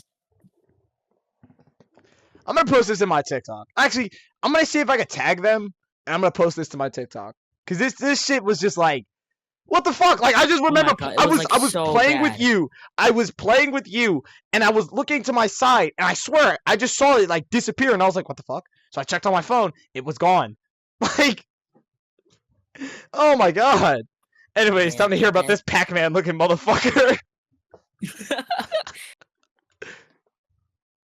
Probably one too many power Marked pellets. The annual American esports tournament EVO since the very beginning. Since 1996, his fingerprints have been on every version of EVO that ever ran. He actually co-founded it, built it, and eventually became its CEO. And by the time Did you see that picture? No. Did you see that video of him? Oh my god. Go back. Holy negative chin. that ever ran. Wait, he actually where? co-founded it, built it, Holy. and eventually became its CEO. And by the time the fighting game world knew his name, EVO had already grown into the largest fighting game tournament on the planet. It spanned across competitive fighting games like Street Fighter, Mortal Kombat, Tekken, and Dragon Ball Fighter Z. And Mr. Wizard was the man at the top of it all. But people who I don't want to make fun of him. I don't want to make fun of him because I feel like he has something wrong with him. And what he was like Like when genuinely. cameras were actually rolling. One of them was Mike Watson, a prominent figure at Super Dojo, which hosted events for the fighting game community, or FGC. Now Mike shared some of these past stories about Mr. Wizard. Okay, never mind. He looks fine now. He looks okay now. We can make fun of him. Channel covering highlights in the fighting game community. Before EVO even existed, fighting games were played in arcades, where players gathered to compete, and Mr. Wizard was a constant, well-known presence in those spaces. Now, according to Mike, he was never particularly skilled at the games themselves, but what he was obsessed with was power and control. From the beginning of time, Wizard has always been what you call not an attention, but like a power monger. Like, he's garbage at video games, so that was like his only thing. Now, Mr. Wizard also allegedly obtained keys to the arcade token machines, the lock boxes that stored the special coins, which were like substitutes for gaming access cards, and he would pocket the tokens for himself. And according to Mike, he wasn't the only one who'd quietly sold tokens on the side, but he took it further than anyone else. Mr. Wizard also allegedly recruited others to help him steal from the arcade machines across town, and he effectively turned it into a small-scale business. You know who else was selling tokens with me? Your little buddy Mr. Wizard was doing the same. And he even took it to the next level. Maybe this guy is me. Kid had the keys to the machines. And you know this Jack with the keys? He even had some minions with the keys. Okay, we get it. Hold on, wait for it, pause. Alright. We get it, dude! We get it! He's cursing in like every fucking subtitle. He was fucking with the fucking keys and the fucking machines. You know the fucking kids, you know them? You know, he had the fucking keys, the fucking machine. Like, nigga, damn! But it didn't stop there. This guy's a third would pay grader. young boys in arcade tokens if they made themselves spare and jump into the pool. And in the years that followed, Mr. Wizard continued to build his business within the arcade scene, but this time not through his dirty habits. He actually focused on the gaming infrastructure, and he was gradually creating and becoming one of the primary organizers of EVO's earliest tournaments, known as Battle by the Bay. Now, Mr. Wizard would serve venues, collect entry fees, and coordinate game lineups and communicate with players who traveled interstate. And by the early 2000s, Battle by the Bay was rebranded as the Evolution Championship Series of today, and Mr. Wizard became the person responsible for keeping the event running. I'm sorry, bro. Disputes and I'm sorry, period. I hate my computer, bro. I hate the fact that when I press pause, it takes like 5 seconds to pause. Oh my god. Oh my god, bro. I'm genuinely sorry. He looks like some random guy at a cookout. He looks like the uncle that wanted to be the cool uncle, but he just never interacted with you. So he's just the uncle. He's the uncle. Yeah. The unk. Wizard became the person responsible for keeping the event running. He managed schedules and settled disputes and even oversaw logistics of the tournaments. And his role allowed the tournament to expand year after year. And these were the foundations on which Mr. Wizard's ascent was built on, and it covered his tracks from way back. Now, by the time EVO moved to Las Vegas and grew into an international event, he remained at the center of it all, attending meetings and even drawing signatures. And people like Mike Watson. No. In the beginning. Why is he so glee? In the beginning, there was 4 CEOs. In the beginning, there was 4 CEOs, and he ate the other 3. I came, I saw, I conquered. The scene since the beginning, watch it happen, and nothing really changed until July 2nd, 2020. This is when a veteran player named Mikey Crackpon posted a tweet longer than You can't trust anybody named Crackpon. What kind of name? You can't trust nobody named Crackpon, bro. Wait, Mikey? Wait, that's Mikey. Oh my god, that's Mikey. Mikey's Crackpon. Remember DK Broman? Huh? DK Broman? Yeah. They probably both got their names from the same random name generator. Stop the community. They asked AI Mikey to give them a victim name. of what Mike Watson had talked about in that YouTube channel earlier, and he confirmed that everything Mike said was true. Mikey and other young players would hang around a group of older members of the scene, and Mr. Wizard was among them. And according to Mikey, this older group Oh my god. Dude. Yo, we got like 30 more minutes. I don't know if I can do the rest of this. Dude. Mikey, this older group Hold on. hang around a group of older members of the scene, and Mr. Wizard was among them. And according to Mikey, whatever. He looks like the Gabagool guy. Who do reckless things and Gabagool. Wait, Tony Soprano? I don't know if that's his name, but like this picture of him, he looks like the Gabagool guy. The younger ones who do reckless things and rewarding them with free food or arcade tokens. I got used to when they that. comply. But Mr. Wizard was the one who took it further than that. Mikey I'll be here when you Mr. get back. Wizard will specifically pay young players hundreds of tokens and jump into the water hazard pools at the arcade. And Mr. Wizard was very specific about who he targeted. 99% of the time, it was younger boys. And this statement, of course, corresponded with Mike Watson's statements from 2018, but his account was way more detailed. having allegedly experienced it firsthand back in those days. And Mikey also talked about one instance where Mr. Wizard's target was not a male, but a girl who was permitted to jump in the pool with special instructions about what to do with her clothing. Now the accounts didn't stop there. In the wake of Mikey's statement, a separate allegation surfaced, claiming that Mr. Wizard had paid a young person $20 to expose something in a bathroom, and the entire incident was then framed as a settlement of a debt. Now both of these allegations were too serious to ignore, so EVO's official initial response came swiftly. That same day, on July 2nd, the organization announced that they'll be placing Mr. Wizard on administrative leave, pending an investigation. They acknowledged the allegations directly and stated that the behavior described, in their words, ran counter to EVO's mission of building a safe, welcoming environment. Now the leave lasted less than 48 hours, but by then the damage was already spreading. Sponsors began pulling out. Prominent players announced that they wouldn't compete, and one by one the people and organizations that had made EVO 2020 possible actually started walking away. Five-time EVO champion Dominique Sonic Fox McLean was among the first high-profile names to withdraw. He reported plainly, "I cannot in good conscience participate in an event with the allegations of one of the primary hosts of said event. It just doesn't sit right with me." And in the same manner, fighting game casters James Chen, Stefan Sejam Lyon, and Tasty Steve Scott each announced that they would not participate. And the game developers like Capcom, the makers of Street Fighter V, released a statement announcing that they would be pulling their game from the event entirely. Bandai Namco, which held Tekken 7 and Dragon Ball FighterZ, did the same. NetherRealm Studios, who produced Mortal Kombat 11, followed. And so in a single news cycle, EVO lost its most prominent titles and voices. Now several esports organizations announced that they would not send their players in, including Equinox Gaming, one of the most well-known teams in the fighting gaming scene, that focused primarily on Tekken 7 and Street Fighter V. Now Mr. Wizard posted his own statement before the end of the day, and it was a brief apology, where he stated that he'd never meant to hurt anyone and he was simply young and reckless. "I've been growing and maturing over the past 20 years, but that doesn't excuse anything. All I've been trying to do is become a better person. Once again, I'm truly sorry." Now he didn't actually deny what had been described, nor did he challenge the accounts. He simply apologized. But then EVO made their second statement. On July 4th, the American Independence Day, EVO announced that Mr. Wizard would no longer be involved with the organization in any capacity. Okay, so he was paying kids to jump in the pool so he could look at their bits. He also paid some dude in the bathroom to show him his dick. They were all underaged. They were all underaged. What? This was the dude who like founded EVO, by the way. This was like the dude that founded EVO. What? And he's like, yeah, I was young and dumb. Yeah, what age are you too stupid to know, hey, I shouldn't be looking at little kids. I shouldn't be looking at kids. I'm pretty sure I learned that. I was young, man. I was in my 30s.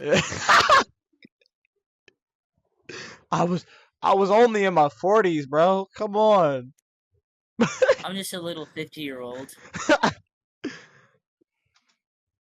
Company and had relieved him of all responsibilities effective immediately. Now Tony Cannon, the other co-founder, stepped in as acting CEO, and in the same statement, yo, this motherfucker is too happy. It looks like he's stretching all the muscles in his face to smile. Bro, you good? Holy moly. I shouldn't be. When you smile, I don't think I'm so. His cheek wrinkles. Like, I was gonna say, that shit looks like he's like sucking in air. Yo, look at the stream. Look at the stream. Okay, not pre. Okay, wait. We get it. Oh, I see it. Dude, you're not even like 1% of his happiness.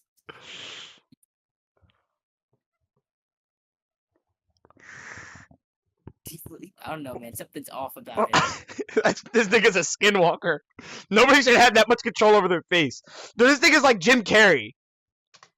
EVO announced the cancellation of EVO Online, which was a plan for players to compete from home over the internet due to the COVID-19 pandemic. It had been set to begin that Saturday and run through the first weekend of August, but it never actually happened. All preparations for EVO Online were stopped immediately. The badge purchases, which were entry tickets for the online tournament, were to be refunded, but the proceeds that had been promised to charity were still donated to Project Hope, a global health organization. And so in a single week, the man who co-built the most recognizable brand in competitive fighting games had been removed from it entirely, and the event he'd run for nearly 25 years was cancelled with it. Now, no criminal charges were ever publicly filed, and the investigation EVO had promised quietly disappeared from the public. Now, EVO eventually returned on a new leadership, oh my God. but the name Mr. Wizard never came with it. His career simply ended within a week.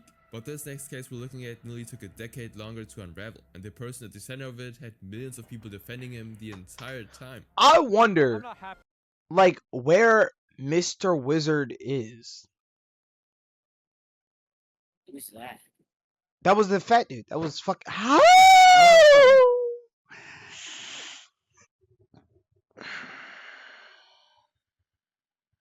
You like completely cut off. You like ascended, man. Wait. Ooh, ooh. I just hit the finger out of my finger. Oh. You didn't cut off. I just hit the shit out of my finger. Wait, are you talking about the guy on the screen? No, nigga, Mr. Wizard Oh, was your the fat finger. dude. Mr. Wizard was a fat dude. I just like, if I hit it so hard, it felt like I just wiped the skin off. Oh my god. Oh my god. No, but like, Mr. Wizard was the fat dude. I wonder where he is now. Cause like, imagine, just imagine, like making the biggest thing in gaming, basically, and then it's all ruined because you wanted some kitties, some fucking children, nigga. Until every aspect of godhood is like torn away, and there's only one god, and that's me. William Peter Hjelter, better known as Leffen, is a 30-year-old Swedish Leffen? professional gamer who has publicly called himself the best fighting game player in the world. He is not topped the showing a better charts of picture Super of Smash Leffen. Yo, this thing is just Taz Blue. Wait. Hold on. Who has publicly called himself He's the best fucking fighting in the game world. player. He topped the charts of Super Dude. Smash Bros. Melee, a fast-paced Nintendo fighting game. I defeating think it's top because players he's like won Mewtwo King, major tournaments in Armada, both Smash Bros. Mango, Ultimate Hungrybox, and and Smash Bros. PPMD, Melee. and that's what made the community call him the God Slayer. His trophy shelf reflects this title as well. Leffen has 2 Supernova titles, 2 Get On My Level titles, This dude's just Beast Taz Blue, 5, bro. CEO 2015, Taz and Blue, he's Evo actually 2018. good. And he's been Taz active Blue, he solo put since half the amount of 2015. effort Now, as Leffen saying has he's over the best as 329,000 followers actually on being Twitch, good at the game. 261,000 followers on Twitter, and over 187,000 subscribers on YouTube, making him one of the most followed players in the Smash community. On paper, he's pretty much the community's crowning champion, but off paper, he's its long-running problem child. The story starts in February of 2013, when 18-year-old Leffen was handed a year-long ban from competing in Sweden. Now that detail matters, because for years, his main defense was that all he did was teenage behavior he'd grown past. But the ban didn't stem from a single incident. It came from 2 years of documented behavior. Players saved What did he forum do? posts and collected testimonies from people who've been targeted Donkey by Kong Leffen since 2011, Bonanza. which was eventually put into a single What the fuck are you talking about? Okay, go back. That. Oh my god! It just caught my eye. I'm sorry. How much of a problem is this nigga? Oh, Leffen. Oh, he's like horrible. testimonies from people who've been targeted by Leffen since 2011, which was eventually put into a single compressed file called evidence.zip. And it was kind of like a school bully case file, filled with different accounts of Leffen's mischief in the past. Now for the longest time, this file was kept private, because the people behind it didn't want to publicly embarrass Leffen. They were only trying to document enough evidence to justify removing him from their seat. Now on February 9th, 2013, his existence was finally broadcast in a Smashboards post, but only part of the testimonies were released. Now Smashboards is the main online forum for the competitive Smash community, and the post was co-signed by Armada, one of the Armada. top ranked players in the world at the time. Now evidence.zip laid out 8 specific things Leffen had been doing. First, he made new players feel so unwelcome and demoralized that they stopped wanting to participate altogether. The document emphasized on how he would tell new players that they were terrible and would scream at them while they tried to concentrate on their game. He also spread false rumors, specifically telling people that certain players were known as liars and thieves. First one might be me. Second one, no, I'm not spreading false lies against people. First one, I can see myself doing that with Jinjo, because I fucking hate Jinjo. That dude watches like gore and shit. I don't think that's Jinjo. I mean, Funky. Fuck. Whatever. They're both friends. They probably watch gore together. Nigga, let's be honest. Funky Chunk has sent 2 pieces of gore media to Dips Fight Night multiple times, being Bowser fart gore and Family Guy gore. I don't fuck with him, and I don't fuck with anybody around him by association. I've definitely done that to Jinjo, though. Yelling at them while they're trying to focus. Oh no, Jinjo, what are you gonna do? Yo, when I did that, I was genuinely so fucking angry at him. I don't even remember why. Were you there? Were you in the call? I don't think so. I swear, I think Mikey has it on his, what's the name, on his 30S. I was like genuinely yelling at him, bro. game. He also spread false rumors, specifically telling people that certain players were known as liars and thieves, when that simply wasn't true. Now, the document also showed how Leffen mocked people's medical conditions and disabilities, and targeted them specifically to make them look weak, stupid, or incompetent in front of others. And he also took pride. Yo, Ducky! What? You're so fucking black!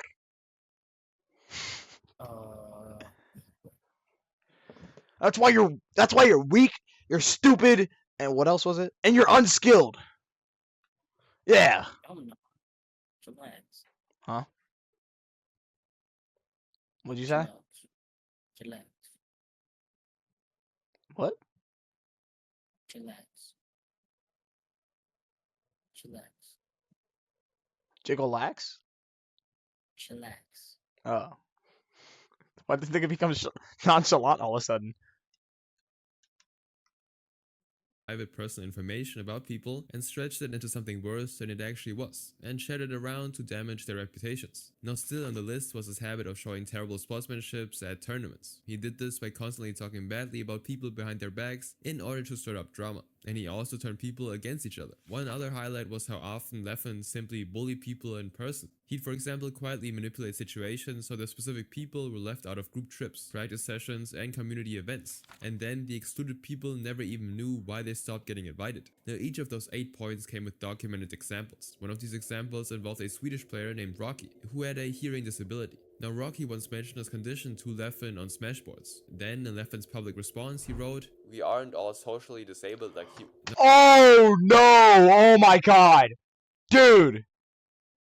What? When that pulled up, all I saw was the N, and then I saw the stars, and I thought he said the N-word. Oh my god! Oh my god! Immediately thought he went off the bat by saying, "You're a deaf nigga." Like... Rocky also testified that during their first in-person interaction, Leffen teased him by mouthing words at him silently, and he expressed that it always felt like Leffen was scanning people specifically for their most vulnerable point and then used it against them. My first interaction with him was that I told him, oh hey, I'm kind of having a really bad hearing issue. What he did in reaction to that was basically making fun of me. Like he said, oh, but can you hear this? deaf bitch! And he tried like mouthing words. It really always felt like he was focusing on my shortcomings as a human being. Another target was He's smirking like me. This guy's smirking like you. This how you smirk. Yeah. This nigga look like a goat. That guy. Not that guy. Yo. Yo. This nigga's... Yo. This shit, like, pisses me off. Because, like, human faces be making the weirdest faces while talking. Like, you could probably clip me at any point while I'm saying this, and I'm probably gonna look fucking wild.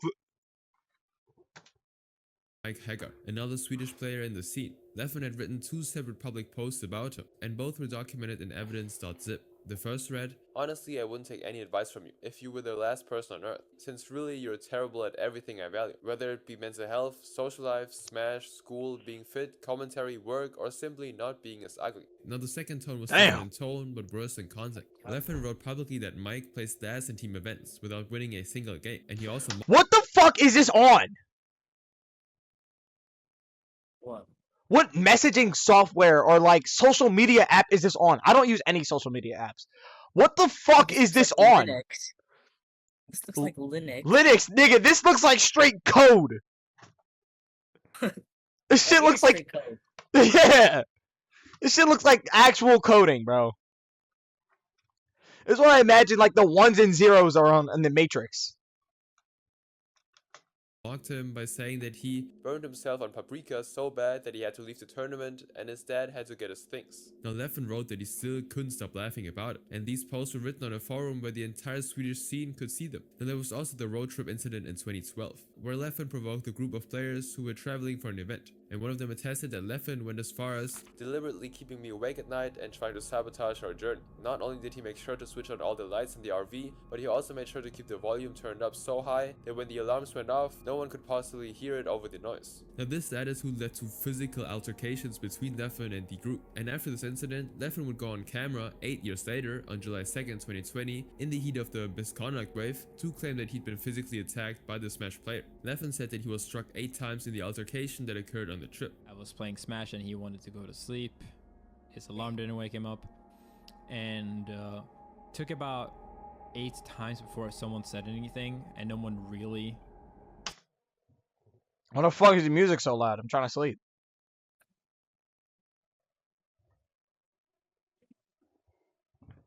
Should have turned the music down. What? Am I stupid for that? I mean, if I'm trying to sleep and your music is so loud I can't hear my own fucking alarm.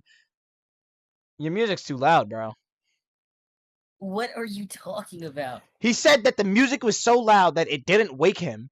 And then he kept the lights so bright on the RV that he couldn't go to sleep. Bro, like, nigga, if my alarm, okay, this might be biased because my alarm is like a nuclear missile alarm. SpongeBob's alarm. Yes, like dead ass. My alarm is like, fuck, my phone's dead. Here, I'm gonna go plug it in. My alarm is like genuinely a nuclear missile. Like, it's like a sound bite too. So like I'll hear it in shows and I'll like physically cringe. My alarm's like the like it genuinely scares me awake. But I don't know, if he had like a quiet ass alarm, that's your fault. But if he had like an alarm like that, and his music was so loud that couldn't get through, yeah, you deserve that. You deserve that. Turn the fucking music down. What the fuck are you doing? Said anything. However, multiple testimonies from people who witnessed the incident claimed that this was a lie, because the fight had involved 2 slaps at most, and had never escalated beyond that. Now apart from that, there was the matter of Genesis 2, one of the biggest Smash tournaments in the United States. Now Swedish players organized a road trip to attend, but Leffen wasn't actually invited because he wasn't 18 yet, and in response to that, he wrote a public post attacking the people who had excluded him, saying, "You weren't 18! You're not allowed to be there! Shut the fuck up!" I think that the 18 argument is horrible. I don't really see how people who failed or dropped out of school, people who have huge debts, not enough money to afford food every day, yet refuses to search for a job, and people who have declared mental illnesses are so stunningly mature. Now these were only samples of the dozens of documented cases in the evidence.zip, so it wasn't something that could just be easily contested. And so in response to these stories coming out, Leffen posted an apology message in March of 2013, 2 months into his ban, and in his tweet longer he said, I want to try to explain myself. Mind you, I'm not trying to excuse anything. The reason I started being a jerk to people in the first place was because for over 2 years now I've been suffering from serious depression, dark thoughts and various anxiety issues. Then he added, the people behind the ban have requested me to confess everything I've done, which I honestly cannot do, because I simply do not remember every little thing I've done during a time of my life that I'm trying to forget. Still, Leffen decided to apologize to Rocky and Mike, as well as everyone he defended with his attitude. Now Leffen served it for a year, and when he returned in early 2014, he started winning major tournaments, and by 2015 he signed with Team Solo Mid or Team... This dude looked wet. He is probably wet. He's sweaty. I don't know. Most pictures I've seen of him, he looks wet. Why you say wet like that? I don't know. Like, he doesn't look greasy. Like, you can tell when someone looks greasy and someone looks wet. He looks wet. He doesn't look greasy. He doesn't look greasy. He looks wet. He looks wet. When people are, like, greasy, they have a certain type of hair. He looks wet. He doesn't look greasy. It looks like someone just, like, poured water on his face. He just won a football game and somebody poured Gatorade on him. Gatorade?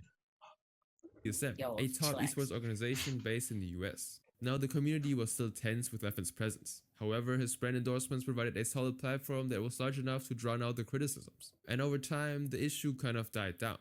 Then came the summer of 2020, and Leffen entered the picture when Zero's case sprung up. No! Why is it coming back? No!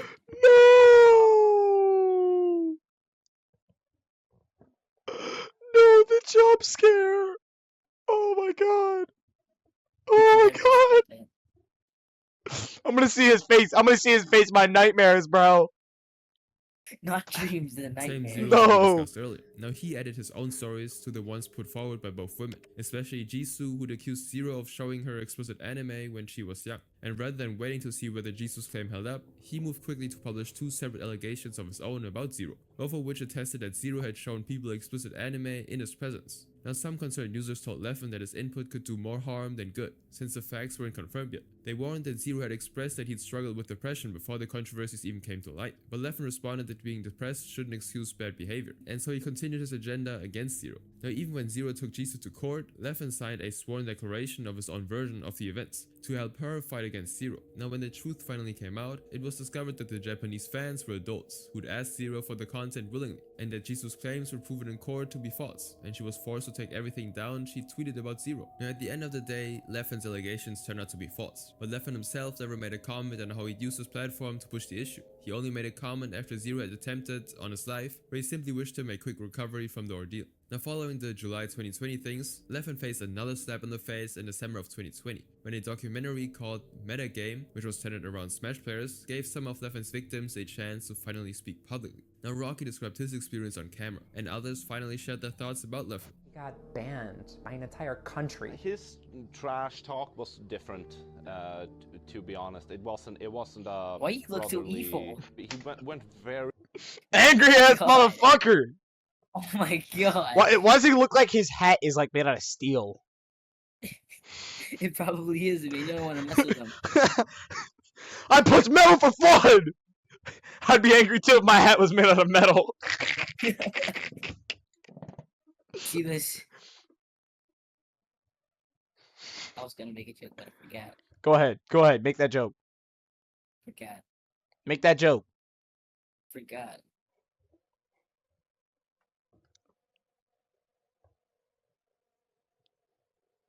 Forgot, man. very personal with a lot of people. And for the first time, a wider audience was hearing what evidence.zip actually contained. And that same night, Leffen took to Twitter to dismantle the accusations. He called it a conspiracy and suggested that the footage was fabricated, and implied that evidence.zip was written by a single person during a manic episode. And according to him, that person was the professional player named Hax. Now Hax is one of the most important names in the story. He was a top player in Super Smash Bros. Melee and one of Leffen's most persistent Why does he look like... Now the pressure... He looks like his hair is receding on one side.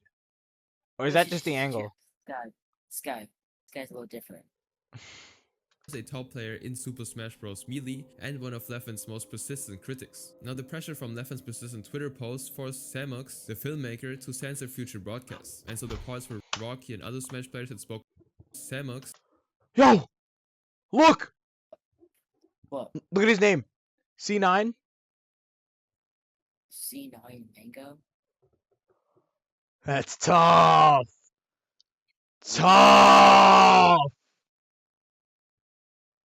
you talking about Mango? Mango! Yo. I'm going with it go. The filmmaker to censor future broadcasts, and so the parts where Rocky and other Smash players had spoken out about Leffen were cut out from the documentary. Then on June 30th of the following year, a revised metagame of Leffen were cut out from the documentary. Then on June 30th, this shit's about Smash Bros, by the way! Smash has never been this serious.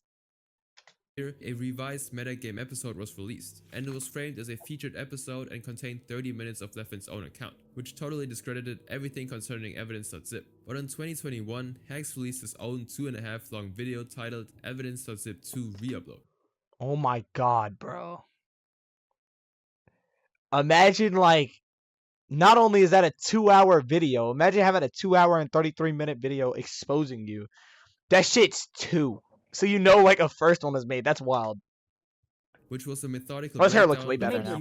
Was Leffen's deliberate manipulation. His hair looks way of how better the now in media that other covered the picture. community. Hanks argued that the media had been portraying Leffen in a positive light, and that the community was accepting that portrayal without knowing what was underneath it. Leffen's sponsors have made it seem as though he's a cheerful and positive role model.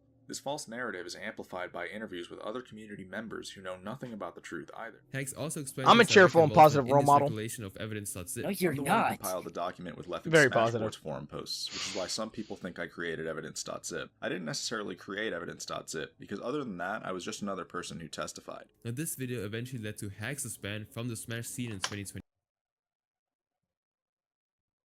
What?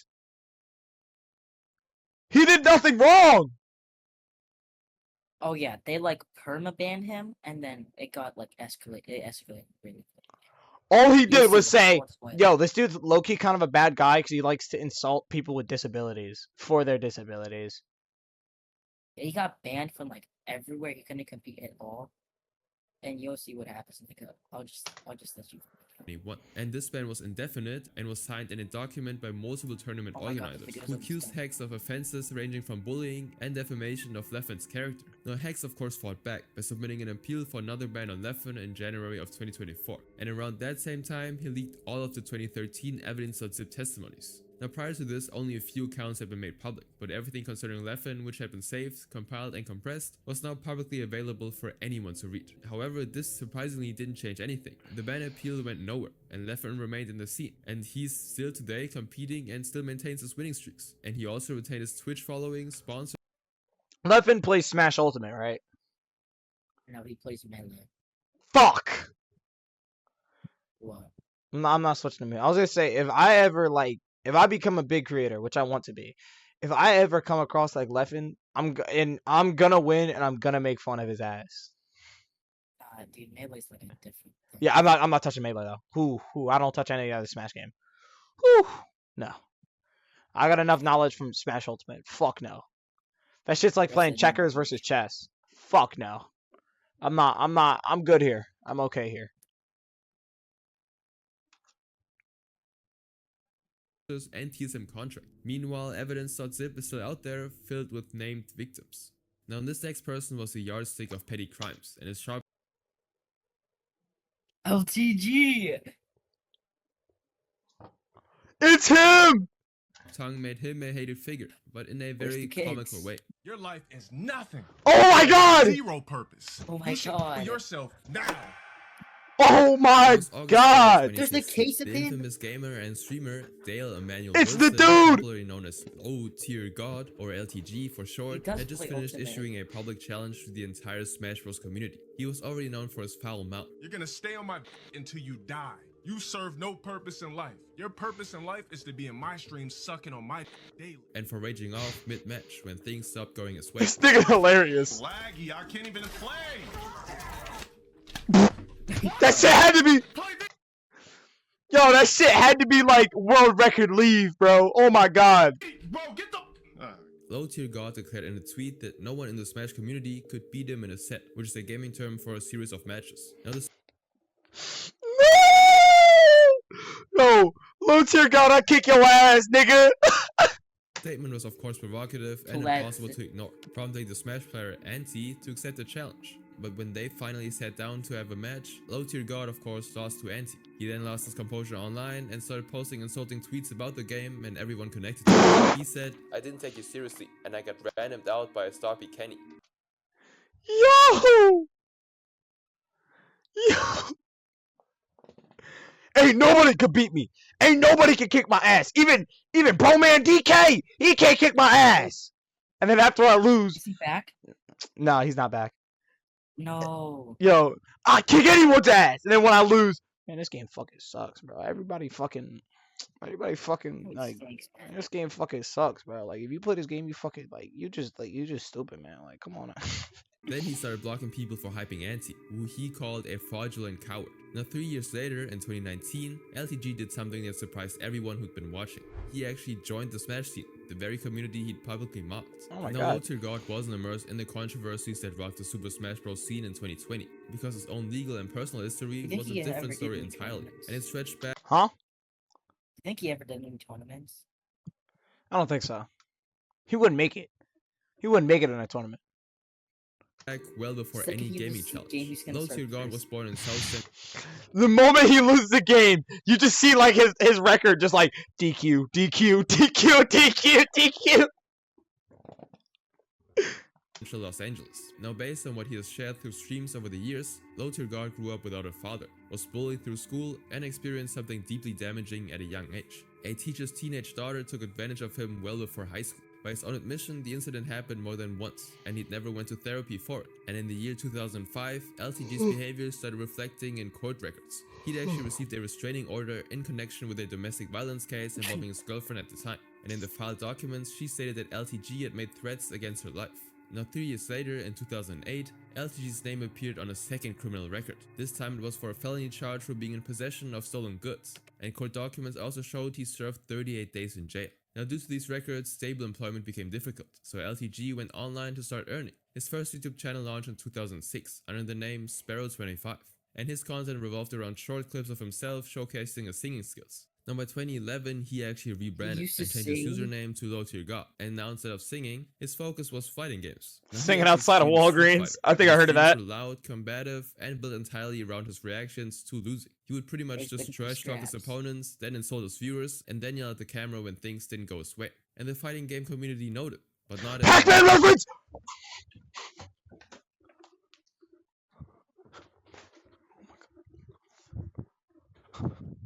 Oh my god. Oh my god. Oh my god.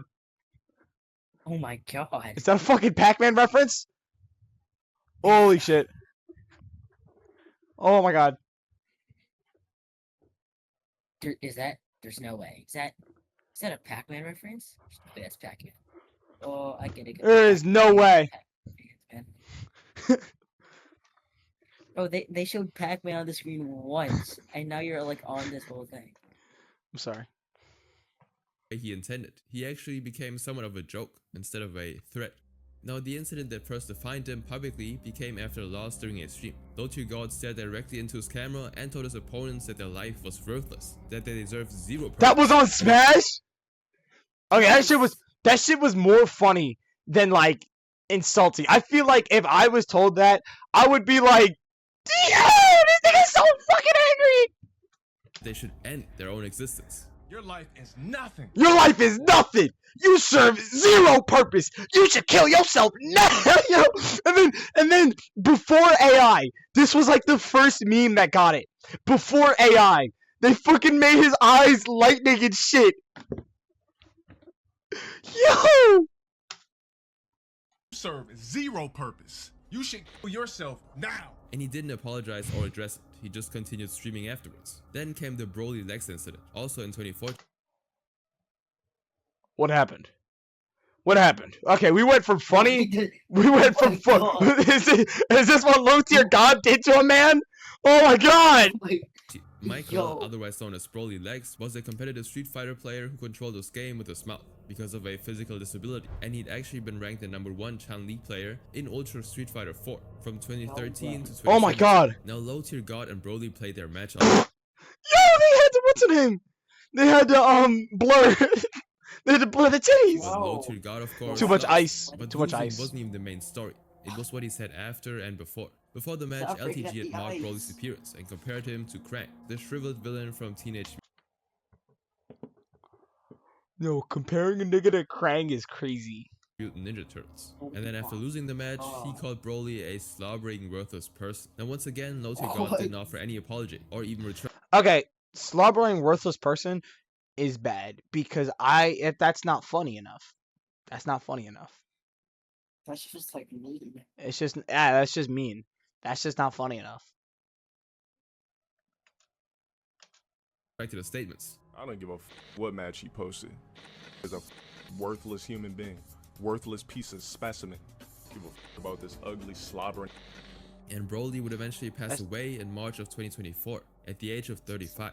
And that was when LTG eventually commented, clarifying that his words from 2014 had been a joke. Yeah, unfortunately, Broly Legs has passed away. My condolences to him and his family. Regardless of what idiots on the internet try to believe, I did really respect the guy. I had no ill will or beef towards him whatsoever. It was just more like a joke to me. But this was really the only moment across his entire public record where he offered anything resembling acknowledgement of his rude actions. Still in the year of 2014, LTG challenged a former EVO champion named Viscount. Yo, why he got such a hook nose? This nigga look like Edgar Allan Poe. What the fuck? Still in the year of 2015. Look at him! Where? Look at him! What you got? No, the other dude. LTG challenge. This nigga look like Edgar Allan Poe. Wait. Do you not see this? Are you watching? Yes, I am. I'm looking. Oh my god, I see it. Man, this nigga just happy as Just shit. search up This Edgar nigga Allan Poe. just happy as shit. Challenged a former EVO champion named Viscount to a grudge match in Street Fighter 4 at Wednesday Night Fights. They played 10 games, and Viscount won all rounds against LTG. Now this footage pretty much circulated through the community, and LTG became a recurring punchline inside the fighting game community, having lost to Viscount and Broly Legs in embarrassing ways. Now he lost to Viscount again 2 years later in Street Fighter 5. And he later lost the match to a female player named Guilty. Now this defeat was even more embarrassing for LTG, because Guilty made a mistake mid-game and chose to give this round to LTG instead of restarting, and this allowance meant that LTG was 1 point ahead in their match, yet Guilty still came out victorious at the end of the game. Then 2016 arrived, and the Smash community handed him his next public humiliation, and he accepted LTG's open challenge and beat him cleanly. And in response, LTG posted a video he titled the Anti-Roast Track, in which he directed a stream of derogatory words at Anti. You're the black guy that they would hire for demographics. Grew from streets of Race 3, had to dig inside my temporal lobe. Skin be the same color as a bowl of Cocoa Krispies though. Now alongside this diss track, Yo. Alright. That's fucking hilarious. I wish, I pray, if I beat someone so bad they make a diss track on me. Please. Oh my god. Please. Jinjo, please make a diss track on me. I know you got that fucking noise. I'm not gonna call that shit music. You got that noise channel. Please make a diss track on Jackbot. I think he was gonna do it. Please. Genuinely, that shit's hilarious. My temporal lobe. Skin be the same color as a bowl of Cocoa Krispies though. now alongside this Skin be the same color as a bowl of Cocoa Krispies, though. on threads, low tier god calls him the N-word, a roach, a fraud, and a gargoyle. And A at one point he roach? even attributed his loss to the fact Yo, you fucking roach! You fucking roach! that they played at 3 AM. I don't need a bunch of idiots excited because a coward got lucky over 2 3:40 AM games. This overcooked Anti refused to play me again, just to have 2 false ass games over me at 3:40 AM because he's a Why does this nigga sound more mad about the time than the game? This nigga beat me at 3:40! 3:40 AM! I think it's because it was like really early in the morning. I got so body. Dull. This nigga just You laugh angry. So much you can feel it in your throat. And in the This same is thread, he asked yeah, for a bro. rematch This stream, this Diddy video. Kong. Diddy Kong reference. Oh! Diddy Kong. Oh shit! What the fuck? Hold on. This video is like an hour and dude, this shit we've been streaming for like 3 hours basically. Oh my. Or Someone a tag time that that would make Diddy much more Kong sense to it. looking Someone ape tagged the and Diddy tell Kong him looking the guy animal. and- Diddy Kong reference. Diddy Kong reference. Diddy Kong reference. Diddy Kong reference. Tough. Tell him to run my setback. It's 10 AM and not 3:40 AM. Now following this reaction, low tier Y'all take god a break or became something? somewhat Nah. of a laughing stock in the Smash community. Now people started calling him a low income fraud. Low income fraud. Hold on, why is my camera so blurry?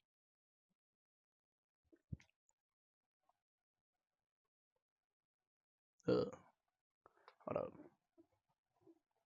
I don't know why my camera's so blurry.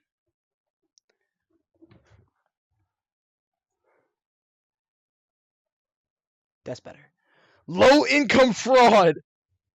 Explain why later, and many were glad Anti won the game. Now 2 years later, Twitch banned him for hateful conduct, so No he moved way. to YouTube, where his content was then later demonetized, and his account eventually banned. Okay, But yeah, rather than makes stepping sense. back from competitive gaming entirely, after suffering these losses, He's on Low Tier kick. God simply doubled down and entered the Smash Bros. Scene He's in on 2019, kick? and No, there he competed in the everybody Oh, that no. goes on whose kick. players I he'd feel like he. insulted 2 I years thought he earlier. was gonna go But on by kick. 2021, users started to That dig would up make on sense. LTG's controversial past regarding his 4-year relationship at the time. Now the timeline of this online interrogation was August 2018. During a live stream, a woman named Elena called Low Tier God in tears while he was streaming. The woman was his now ex-girlfriend, and she was upset because LTG had chosen to attend EVO over their 4th anniversary celebration. Now the problem was Damn. LTG forgot to They're That's exes. crazy. What?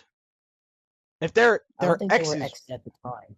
Oh, okay. I was gonna say if they're your exes, what? No, Why would you show up to that? With his microphone, so his viewers heard the entire conversation. The couple was walking 4 years He together. forgot to mute his microphone, so this nigga got this nigga forgot to mute his mic. Which meant that their relationship had started in August of 2014, but screenshots from Alina's Instagram page confirmed she turned 25 in November of 2021, and this meant that their birth year was 1996. And after calculating the age gap, users discovered that back in August of 2014, Low Tier God was in his 30s, and Alina was at least 13 years younger than him. Now LTG never addressed the age gap publicly, and his silence gave way to an online mockery that would last for years afterwards. Now this clip of his livestream with Alina circulated, and the phrase "She was 17 candles" became a recurring tag that used to follow him across platforms. She was 17, Dale. Here we go. Still, Low Tier God She was 17, Dale. She was 17. didn't react or offer any explanation, but he became so hated in the gaming community that he got booed when he appeared on stage at the 2023 Streamer Awards to present the award for Best Fighting Game Streamer. Really? He won an award? Why do I hear boos? I hear a lot of boos. And this viral moment is pinned on his TikTok account for all to see, along with some other self-glazing videos. Now he returned to Twitch in 2021, was banned again, and the cycle repeated. By 2024, he'd been banned from Twitch a total of 5 times. And still in the same year, Low Tier God faced another controversial issue. In July, a California lawyer operating under the name Meth Bear published court documents on X from the Superior Court. Look at the bio. I was gonna say, whoa. I was gonna make fun of Jew, and then I was like, that's probably not good on stream. But now I think that's satire. PC gamer. I don't think Meth Bear at No Twitch Thoughts is actually a Jew with his pronouns being daddy. Look at. I think that's satire. It has to be. Of California, Los Angeles County, which revealed that He's a lawyer as a well. voluntary declaration of parentage, which was a legal form through which a parent formally acknowledges a child. Now the document named him, Dale Emmanuel Wilson, as the parent and established a court-ordered monthly child support payment of $998. Now the child, whose identity was kept private, was 10 years old at the time of publication, and this document revealed that Low Tier God had a child somewhere that he wasn't acknowledging in public. Now this post gathered over 2 million views, while Low Tier God didn't deny it and only blocked the account. However, this revelation will lead to another discovery much later. In June of 2025, the child's mother, identified as Rose, addressed the matter on a livestream. She stated that Low Tier God was behind on his payments and owed $2,000 in unpaid. Okay, genuinely though, like, how the fuck did she do that? Like, how the fuck did she just go live and was like, yo, Low Tier God owes money? Because if I just, like, random assly went live and said some, like, yo, Epstein's Island was actually Area 51, nobody would, like, be there. Like, how is she getting views like that? What are you talking about? How is she getting attention? Now, what are you saying? If, like, she's saying crazy shit, like, that's insane, that's wild, everyone should hear that. But, like, how are you getting out there like that? Like, for me, I just get lucky. I just get lucky when I get good views. That's just like, how? Paid child support, and as usual, LTG made no public response, which is why some people call him low-income fraud. As of now, Low Tier God operates. We have 9 minutes left. Ducky, let's see how long we can stretch this out for. 17,000 subscribers. Now, no criminal charges are currently pending, and only the restraining order from 2005 and the criminal record from 2012 remain the confirmed. Oh my god. Why he's so evil? This is how I imagine all Diddy Kong mains look at the screen when they lose. This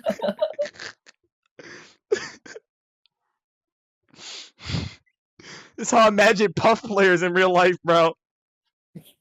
Nah, Hungry Box would never do this. These are Wario mains. No, nigga. No, nigga, this is Ridley mains. These are Incineroar mains. Legal actions on his Incineroar mains, yeah. Mostly lived in words and missed payments, and his worst moments pretty much are online. On the You other keep hand, pausing. this Yeah. person didn't stop at words. Yeah, exactly. We keep pausing. Because I'm giving my reaction to said information. You fucking dweeb. Yes. If you don't want to see me keep pausing, don't watch the video. Just go to the real video. Yeah. Developed into a full mental cycle that threatened the I feel lives like of you half the really Smash wanted to community say at that. large. What? Right. Full That Who they is should this? just really watch the video. Yeah, if you don't want me to keep pausing, just go watch the video. I'm gonna give my reaction to every little thing that happens because that's what you're here for. No, I'm saying that because like Joe Bart says that a lot. No, he does. He's- I don't watch Joe. The only time I watch Joe Bart is his YouTube videos, and when I watch his Yeah, he YouTube says videos, that in it's his videos. it's just like in the background when I'm doing others. Like I'll put Joe Bart on the TV while I'm editing. I do that sometimes. Yeah. You've been here many times the length of the video. No, we've been here for Nah. like 2 times. 2 times. At most Not 2. even. No, wait, yeah, even. Just 2 times. Yeah. I'm giving my reaction to the video, nigga. Like, ones pretty Oops. much are online. What'd I do? On the other hand, this next person didn't stop at words. It developed into a full mental cycle that threatened the What lives happened? of half the Smash community at large. I don't know. I It doesn't turned look right anything and I didn't wrong. kill anybody because it was not your night and it wasn't anybody's night. It was November 25th, 2017. 20-year-old Jacob Johnson, or JK Case for short, 12. We was a have top been here for way contender too who long. ranked first on the Las Vegas Smash 4 power rankings, when he suddenly faced a halt in his competitive career. That night, I know a I'm group of skinny, Smash but that dude players looked like so super skinny. Go back. You see. power rankings, when he suddenly I know Oh my I look God. skinny, but like, I He's know like, I'm. everything else is Hold skinny, on. but his neck is so big. Hold on. Like, I know I'm a skinny person. Hold on, let me turn the camera. I know I'm a skinny person. Like, I'm not muscular. I'm not like a macho man. But nigga, damn! To like get that kind of muscle mass, I think you would genuinely have to like do nothing. Like, no movement. faced a halt in Pac-Man his players be competitive like, go career. fuck That yourself. night, a group of Smash players gathered at a local tournament venue in Las Vegas. Go Among fuck them yourself, were Charlie Shinjo. Daking and Technicals. Yo, you're lucky I can't ban you on The group TikTok. invited them I'll to dinner ban you at a on restaurant. TikTok. They declined though and headed toward the parking lot. And what happened next would permanently change JK's standing in the community. According to multiple witnesses, JK got into his vehicle and sped toward the group while they walked through the I never understood people that like kill people with like multi-stage setups, because like you had to be so angry to be in the middle of the setup and say this is a good idea. Like,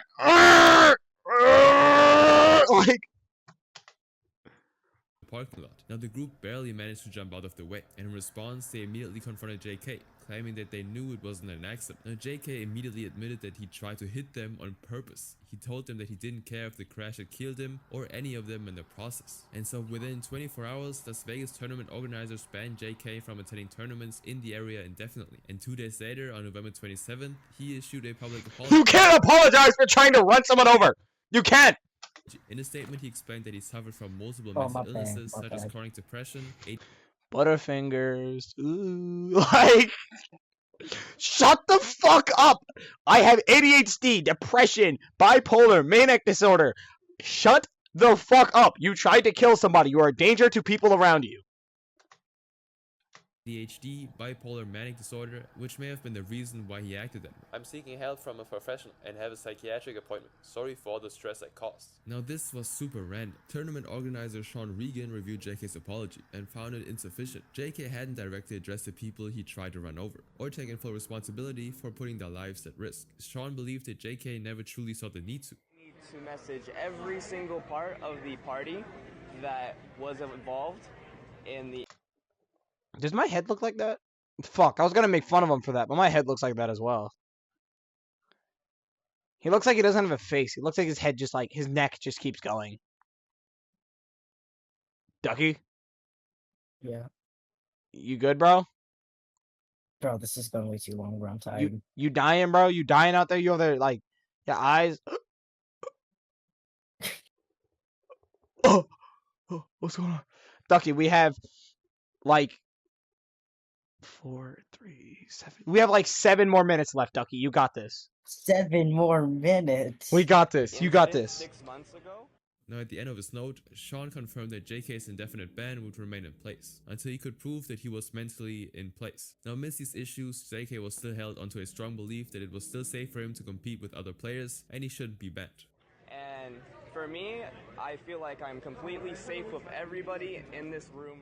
However, he eventually stepped away from competitive Smash to focus on his treatment. JK stated that once he rehabilitated, he would return when the community felt comfortable with him attending tournaments again. And for 7 whole months, JK did stay away from competitive play. And during that time, he provided evidence of treatment to Las Vegas tournament organizers. And then on June 9th, 2018, the Las Vegas backroom held a meeting to determine whether JK was fit to return. And all parties voted unanimously to lift the ban. And with that, JK was suddenly back in the scene, although it wouldn't last long because some players were still not in support of the reinstatement. Among them was Technicals, one of the players JK almost ran over at the Las Vegas tournament in November 2017. You see, Technicals, as mentioned earlier, is a YouTuber who posts news and happenings around the Smash scene. And when JK's ban was lifted, he reacted to it on his channel on August 18, 2018. And he wasn't happy. We're talking about whether, you know, he belongs, has he really changed, and was the Vegas community right for letting him back?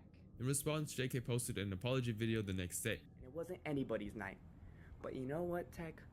I f***ed up your whole entire day, and I've put you in such a negative spiral, and I'm sorry. I f***ed up that whole day. Still, the apology did nothing to change JK's situation, because by mid-September 2018, just 3 months after his reinstatement, JK was banned again for undisclosed reasons. Now, tournament organizers initially kept it private, until an incident in November led the panel to speak about the ban. On November 2nd, 2018, JK attended a local tournament at Games Nest Arcade, breaking the terms of his ban. Staff members asked him to leave, and many of the attendees were uncomfortable with his presence, and so questions circulated about his ban status. Now, due to this uproar, one of the officials by the name of Ivan or Navi Castillo released a statement 5 days later, and Navi explained that a public announcement could have been harmful to JK's well-being and mental health, so the ban was discussed privately with JK, and he agreed to distance himself from the community to seek additional professional help. Now, Navi reiterated that JK was still permanently banned from all Las Vegas Smash events, and organizers were urged to adhere to take note. However, this is when things started to take an ugly turn after his publication. JK began sending messages to other players. On November 13th, Jordan, or Lisan, received a Twitter direct message from JK, which read, "Next time I see you, I'm going to shoot you in the mouth." JK also threatened to blow up Jordan's grandfather's house, and multiple other players in the Las Vegas. Yo! I say that! You say that? Dude! How many times have I threatened to blow up your grandmother?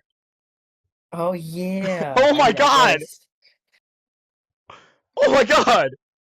This dude actually, like, used it as a threat. That is like a cartoonishly evil scheme. I'm gonna blow up your grandma's house. Oh my god! Vegas scene received similar threatening messages. Now, the recipients of these threats contacted Nevada law enforcement immediately, and the authorities took JK into custody the following day. Now, threats of this kind were taken very seriously, especially during this particular time. Just 3 months earlier, for example, in August 2018, a gunman had opened fire at a Madden NFL 19 tournament in Jacksonville, Florida, killing 2 competitors. The shooter, David Katz, or Brett, had returned to the venue with a gun after losing a match, and so esports events across the globe had tightened security in response. And with someone as unstable as JK running wild, the Smash community had to act smart and fast. Now, national tournament organizer Bear spoke publicly about the situation. He revealed that in September 2018, community leaders held an intervention with JK. Wait, is this Meth Bear? Or what was his name? Leave the earth Yo, yeah, that was and his that they'd name. done everything they That's could the guy to keep right him safe, there. while keeping the community safe as well. But the threats changed the calculation. No Twitch entirely. thoughts. And so on November 14th, it was confirmed that JK was in custody with authorities. He received a lifetime ban from his local competitive scene, and as of now, details of any criminal charges or convictions have not been made public. But JK's socials remain frozen in time. But this next one led to eventual losses. There's another one, there's no way. The King County Sheriff's Office, they are investigating this as second-degree murder. There's a solid 3 minutes According left. to our viewers, some of the details No in the way. story may be disturbing to some. There also has to be an outro. Now, the name Sweets meant something in the Pacific Northwest Smash scene. It was the name 29. That nigga was not sweet. That nigga was not sweet. Regular at Seattle satellite Smash tournaments. Players in a local community knew him and competed with him at small events. But on June 29, 2022, Colin's name became attached to one of the most horrifying crimes in Washington's Smash community. The story starts with Colin's mother, 70-year-old Lori Collins, who lived in an apartment complex in Shoreline, Washington. It was a residential, quiet place just north of Seattle. Now, Lori worked at Seattle Pacific University for over 3 decades as a budget manager in the School of Theology, and colleagues described her as loyal and someone whose faith showed in her work. And for 30 years, she showed up and left on time, consistently. Now, Colin had been living with Lori despite a court order that explicitly prohibited it, because in May of 2022, Lori filed a no-contact order against him following a domestic violence incident. The instructions were simple and clear. Yeah, how the fuck are you gonna, like, have a restraining order? Like, you paid for said restraining order, and then, like, let him in your house to live That there. doesn't make no sense. You paid for the restraining order, nigga. When we get in a Tung Sahur cosplay stream. 10,000 followers. 10,000 followers, and I'll wear a Tung Sahur costume for the entirety of the stream. That is not gonna take long. 10,000 followers, and I'll wear Tung Sahur, and I'll like stream like all day. I'll do a subathon in a Tung Sahur outfit. Swear to God. That's not happening anytime soon, right? Colin was to have no direct or indirect contact with his mother. No phone calls, no electronic communication, and he wasn't even supposed to be within 1,000 feet of her residence. But despite this, Colin was living in her apartment, sleeping under the same roof as the woman who'd filed the order to keep. I never understood, like, you can't be 1,000 feet within the residence. Cause, like, what if, like, what if your doctor's office is by there? And they're both like in the same hospital. Yeah, no, like, what if, like, their house is over here and the doctor's office is, like, down the street? Oh, I see. What do you do?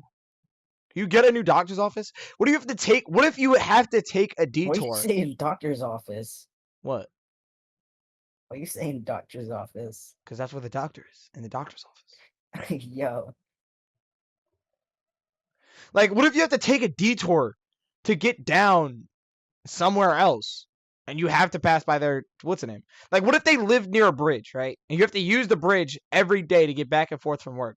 Is that illegal? Yo, who be using the bridge? Nigga, do you fly?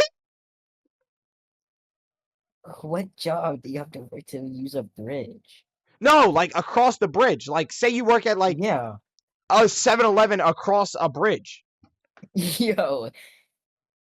Driving to 7-Eleven across a bridge. Dude, I live near a bridge. I crossed it today to get to my mom's house. That's not to work, though. Huh? That's not to work, though. Well, it would be to work. Like, the bridge is like a genuine, like, cars over, like, it's a bridge. Like, it doesn't matter. Like, someone that like lives near my mom could easily work at, like, the repair shop. Like, what do? Do you take another ride? Do you have to find another bridge? I would just not work there anywhere that's across the bridge. But then you have to find a new job. Not if I didn't have a job beforehand. Oh, well, yeah, knowing you don't have a job. You fucking bum. Yeah, you're right. Yeah, you bum. Alright, I'm unpausing now.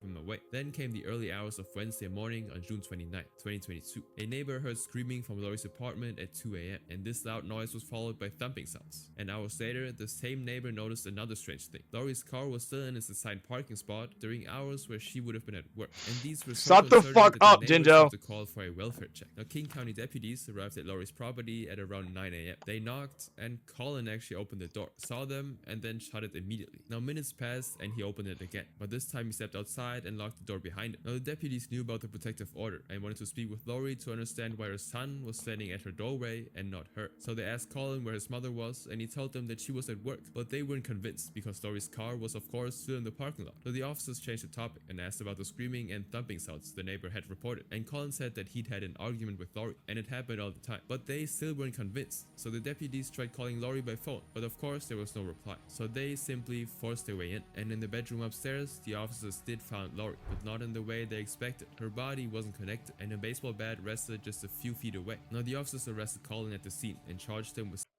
and a baseball bat.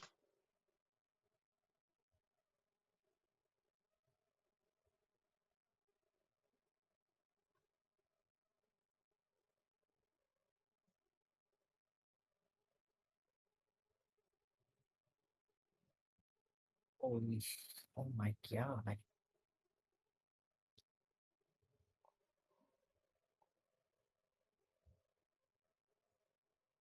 Why? Why? Exactly. At first, I thought it was like decapitated with a baseball bat. I was gonna say, what the fuck? How do you decapitate someone with a baseball bat? It's gonna go really hard. But like, even at that, dude, you had to get a weapon. Go after your mother and decapitate her. What the fuck? Like, what the fuck? What the fuck?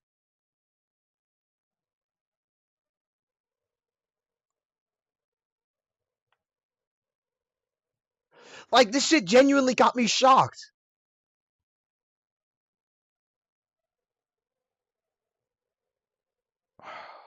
I'm alright. I'm gonna unpause now.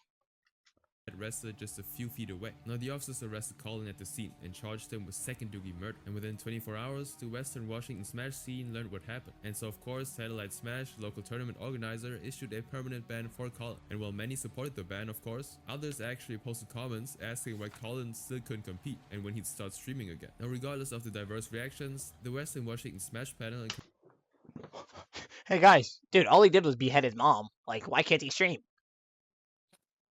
Yo. Bruh. All he did was chop his head off. When's the next time he's gonna be live, though? Nigga. encouraged anyone affected to reach out to local mental health support services. Meanwhile, Seattle Pacific University released a Like, she looks like just such a grandmother. Like, she just looks like a nice old lady. She looks like if you moved by her, she would bake you some cookies and give you, like, a fruit basket.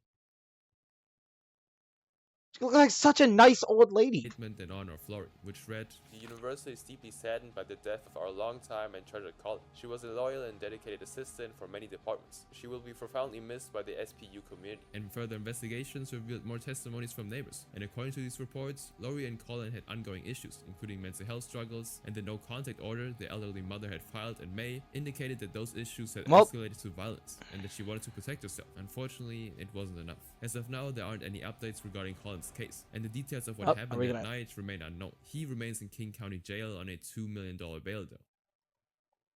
That These are some of the most disturbing crimes that happened. Finally the fucking end of this stream. Oh my god. That took way longer than I thought it would. But I mean, it's an hour and 40 minutes. It was also way funner than I thought it was. Ducky, thank you for joining us. We're going to be going unlive, right? Why does it say I've only been live for 30 minutes? I think it's been a little longer than 30 minutes. Ducky, thank you for joining us on this beautiful ass stream. I will see you guys next time. I'll be on more. It'll be on more. We need that Minecraft server. Listen, bro. I'm going to get a better PC, and then I'm going to start paying for the Minecraft server. All right? Priorities, nigga. Priorities. The Waddy part was the peak of the stream. Huh? The Waddy part was the peak of the stream. Nah, I think Broman DK was. Yo. We just went on a whole, other rant on Broman DK. I almost genuinely got on Smash Bros for Broman DK, and I'm glad I didn't, because I was gonna end up like low tier god. I was gonna talk shit and get my ass kicked. Yo. Then you're gonna start talking about how you hate the game after. Yeah, fuck this game! Fuck this game! Everybody sucks. You fucking Krang ass bitch! Yo. Alright. Good night, fellas.